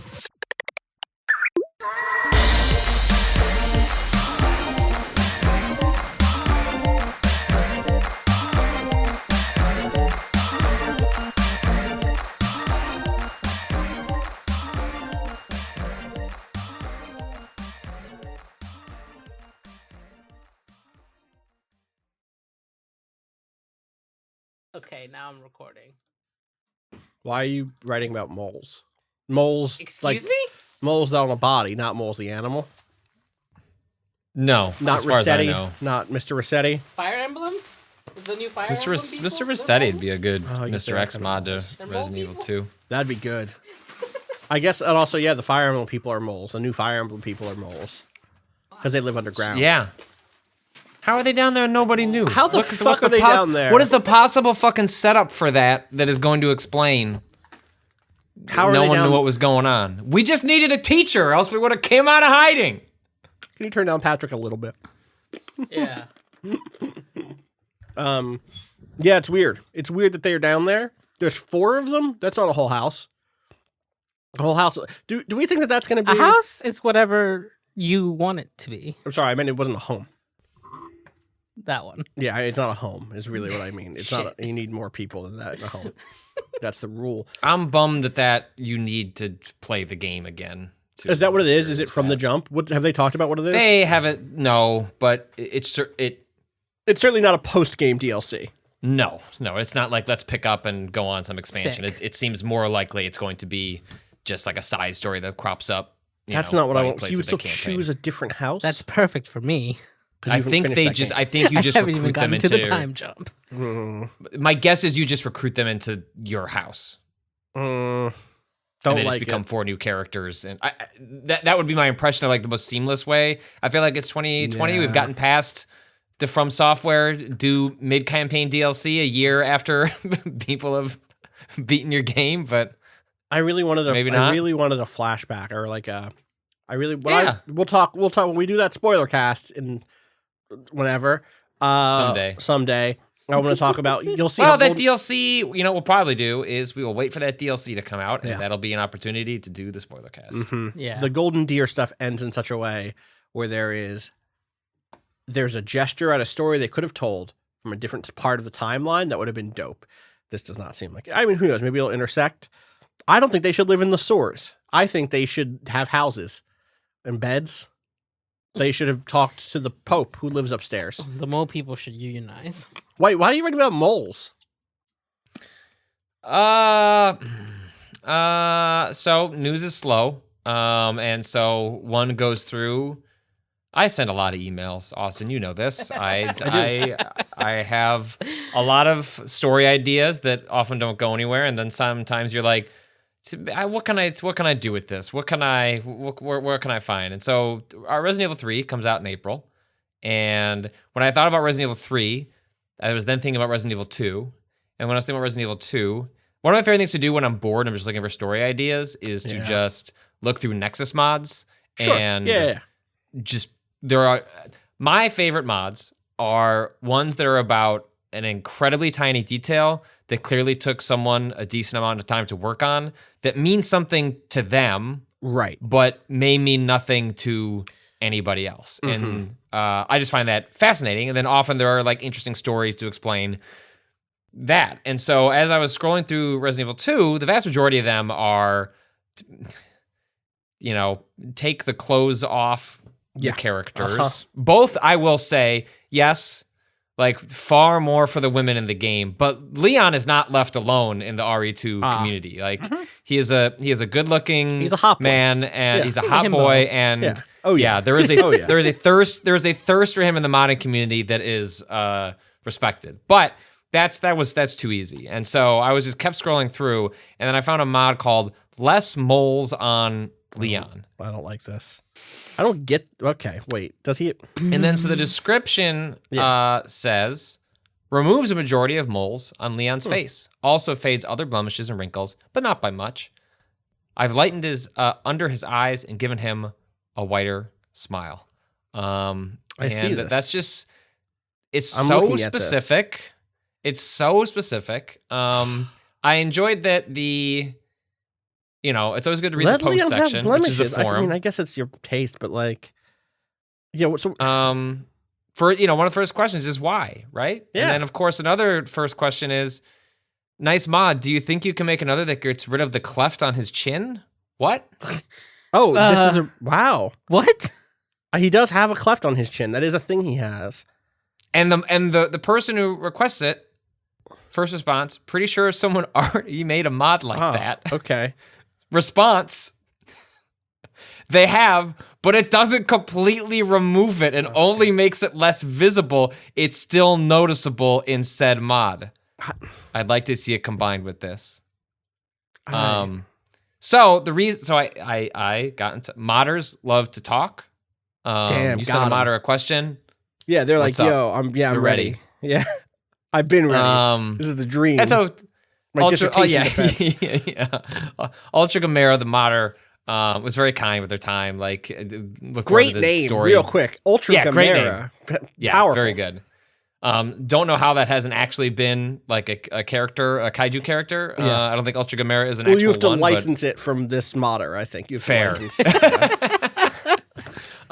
So I'm gonna send you an image. I'm not gonna subject. Let's see, do I have a convo with Austin and Cousteau? And then I'm going to, oh, shoot. Yeah, I can add Cousteau. Add. Create group. And then I'm going to... This modder will also have some Devil May Cry 5 mods. This person's out here. Add 5 o'clock shadow to Virgil. Nice. Classic Dante and Sparta. So I sent you a link. I guess it won't embed in Discord. Click the link. Wait, where is that at? Is that Cousteau? Cousteau, you got it? Yeah. Okay. Oh, it didn't add Austin? Oh, sorry. That's okay. Listen, I'm looking at Cousteau's screen. Oh, yes, it says... weird. Okay. All right, sorry, Cousteau. It's fine. I've created a group that is just me and... That doesn't make any sense. Doesn't make any sense. How... That was me and you and me again? Weird. Just click the link. What am I looking? Jesus. Is that how this works? Oh God. That's a So for the people who can't watch, I don't know how to describe it. Have you ever seen the Great Red Dragon paintings by William Blake? Like the one that appears in the movie Red Dragon. Yeah. Where if you were to take the skin off of someone's face. Yeah. And like flatten it on a table and like spread it out. That's what this looks like. Yeah. That's what this looks like. But what's amazing is it makes it look like there's still a face. I mean, there is a face in the middle. There is a face in the middle. You can see how it wraps around like a model. It's like a map. That's what it's like. Like that part is... It's like a map. Like, I understand that part. I understand textures enough to be like that flattened skinned face. Yeah. Sure. What the fuck is this? Those are the eyes. Why are the eyes down here? Because the way it works Why are they so much bigger than the mouth? Because it has to be high Why quality. are the teeth in here? I asked, that image was sent to me by the modder when I asked, I guess I can at least give the answer to the mole question before we get to that, which is, I asked, what number of moles did you end up? How did you determine that? Well, I wasn't exactly counting. Haha. Good. Great. Good and great. It's It's a feel thing. I get it. Yeah, it is. I think it's it's just like a a feel. look. It's like that looks fine. That looks right. That's that. You know, how do you know when you're done any piece of art? Right. You just know. How do you know when I'm satisfied? Well, you're not. You just eventually say, okay, Right. Okay, good that enough. is what it is. Yeah. Ultra Gamera writes, I think I wrote in response to the images that were sent to me. Fuck, that's horrifying. They said, yes, it is terrifying. I'm fairly new to modding and still have a lot to learn about engines, but this is how textures appear for a majority of games. Features are arranged depending on the character model and other factors. For DMC5, which runs on the same engine as Resident Evil 2's remake, some features are divided in a separate file, so the eyes and teeth have their own textures. When working with Resident Evil 2's remake's textures, you can't just drag and drop the original file in the Photoshop. You have to convert it to a format Photoshop supports called DDS. Once you're done in Photoshop, you convert it back to the game's file format. So that's basically just like a conversion, and then you convert it back, and then the game knows what to do with. That's a detailed mouth texture, man. Yeah, it is. That like sure to the is point a where you palette. wouldn't see those parts of the You mouth. would have No. to really. I don't think there's any. I played that game. I don't think there's a moment Yeah. when you do. This bit has gone on so long. I have to run to the bathroom before we do this podcast. So I'll be right back. Good. And then we'll do this podcast. Think about that mouth. I can't look. I can't look away from it. Yeah, It's bad. um, The teeth. Yeah. The teeth are there, but they're also. and that floating. means that it's I've seen stuff like this before, and it makes me remember, or just this is what like people look at all day. Yeah, I thought you were gonna say, makes me remember my mortal self. Just I mean, the yeah, fucking sure. flesh bodies we are all in. Flesh No, that part bags. is definitely true. But this is like what some version of this is what a professional modeler looks at all fucking day. God. I mean, presumably stuff like the mouth is just a photo, right? That It's really looks just like a touched-up photo. It's so Look at that detailed. tongue. Get a tongue scraper. It just needs to Leon. be. That's the thing. It just needs to be detailed enough that when it gets caught in shadow, it looks good. That's The one just a time photo. that Someone just copied and when the- pasted some dental photos. Oh my Fair. God. Absolutely. There's so much work to be done. Use what you can get. Reuse assets. God. Gross. What are these random fleshy bits at the top? Is that ear? Is that an ear? Good question. I don't know. I don't see the no. The ear's on there. Yeah. So Yeah, but they're not quite. those aren't that looks flat. Well, it looks but I guess flat I in don't a know weird how way. I don't know how the dimensions are calculated here. Yeah, you're right. That's a mystery. I don't know what These that is. Fleshy bits. I don't like how the teeth look either. No. Why are they overlapping like that? Why is there like one shot of teeth and then just floating teeth in the background? Yeah, I get. Well, some of the teeth have fleshy bits, so I assume that's like part of the gum lining. Yeah. And then, yeah, I don't know. I wonder maybe this file type preserves layers. Because flattened like this, it looks like a horrific mess. There's Yes. just teeth over on top of other teeth. Thanks, I hate it. Yeah. Also, I why does agree. this look like? Why does this remind me of Ben Pack? Yeah. No, you're right. Yeah. Yep. It also looks like an old Bears quarterback, Jay Cutler. I'll show you an image of that. Pretty sure that. Let's see. Yeah. Oh yeah. Yeah, I see that.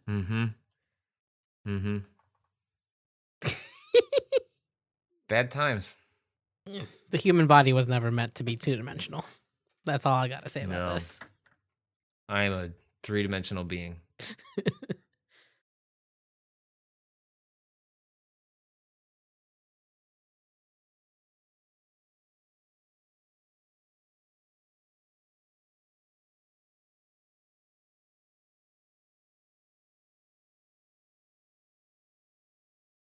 Austin, you been following any more of this MLB fallout? Only a little bit. It's fucking wild. Hold on, I'm gonna send you. What's their news today? GIF. Oh boy. So now the speculation is that they were wearing buzzers, and so this is after he does a walk-off homer that they win the series, and in the full footage, he doesn't even go out to celebrate with his teammates. He does this, goes down by the dugout, goes into the tunnel to change his clothes. Holy shit. And there is now speculation that this signal stuff was not just, like trash can banging was one of the ones that people found. Is now there's speculation that there were players wearing physical buzzers. Holy shit. And earlier this morning, there was... oh, wow. I'm seeing this shit now. The thing one of the GMs, or I don't know, one of the people who's caught up in this bullshit, there was a Twitter account that was being hyper specific about a bunch of things that were being done related to these buzzers that claimed to be the niece of like a manager or something like that. And then reporting is coming out now that was not a niece. That's just a player who did a burner account that is just ratting out the whole thing. Wow. It's incredible. What the fuck just happened? That's what baseball is this asking. Is wild. Baseball? And baseball. This and this is a player on the Astros that supposedly wore the buzzer, and everyone is pulling up a tweet Altuve. from that same series.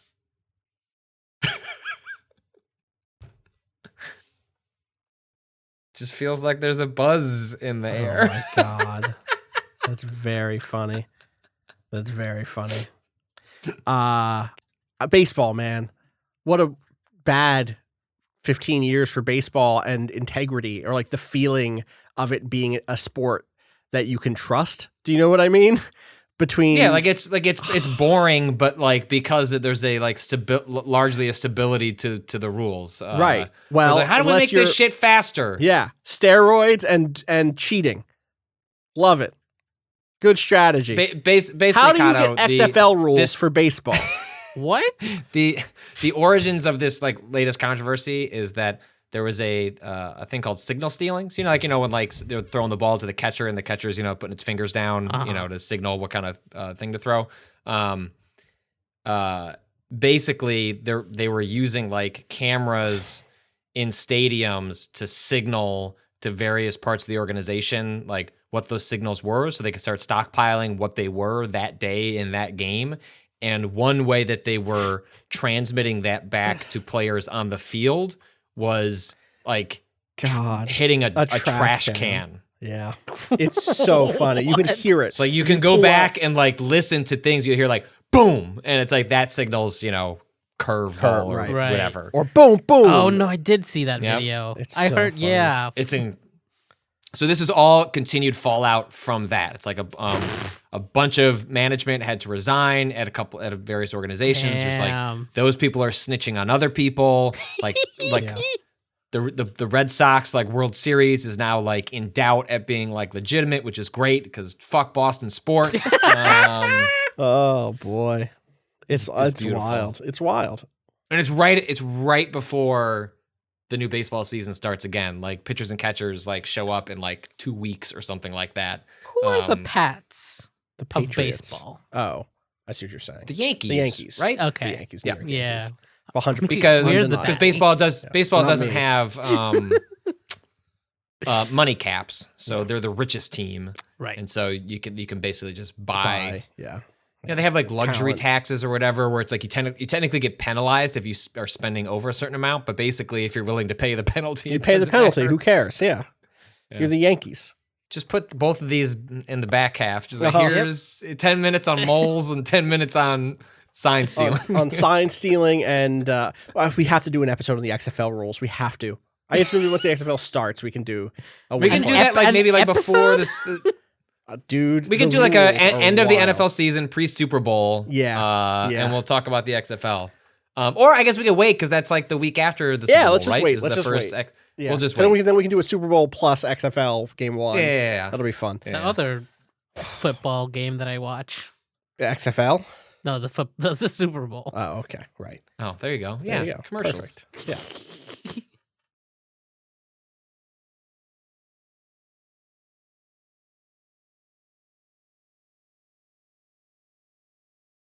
Oh shit! No Watchmen second season.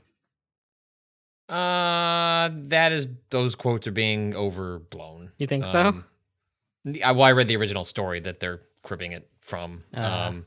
Basically, they said they don't want to do it without Damon Lindelof. Yeah. And Damon Lindelof has said he doesn't want to do a second season. Right. And he would prefer that they found like a different voice to come in and do like either a follow-up or an anthology thing. And HBO apparently doesn't want to budge on that yet, but they also said that they weren't opposed to it. So it sounds like mostly like they're going to give it time as opposed to there won't be a second season, which is what a lot of the headlines are saying. It's mostly they just don't have any intention of rushing to a second season.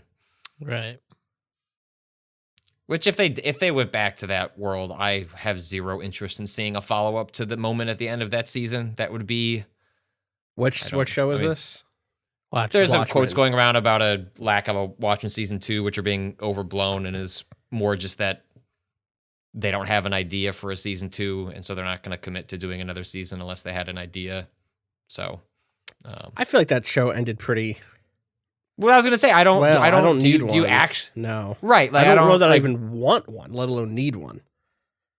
My imagination does all I want on what I think happens after. Right, the like I think there's only an opportunity to fuck it up, honestly, by handling it in a way that goes different. You know, like I think it's a lot of like, well, what do you think the characters in question will do given what happens from there, and filling in the gaps. I think it's just going to leave some people disappointed.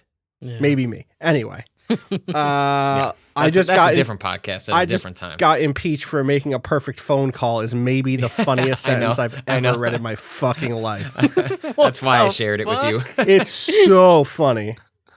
Trump just tweeted that I just got impeached for making a perfect phone call. All caps. All caps. It's so fucking I do like funny. this, Olivia Nuzzi. Maybe not a perfect phone call, but it is a perfect tweet. I was like, yeah, fair. Yeah, it has the exact same energy of, and they just tweeted it, and he just tweeted it out. Do you know what I mean? He tweeted it out. Yeah.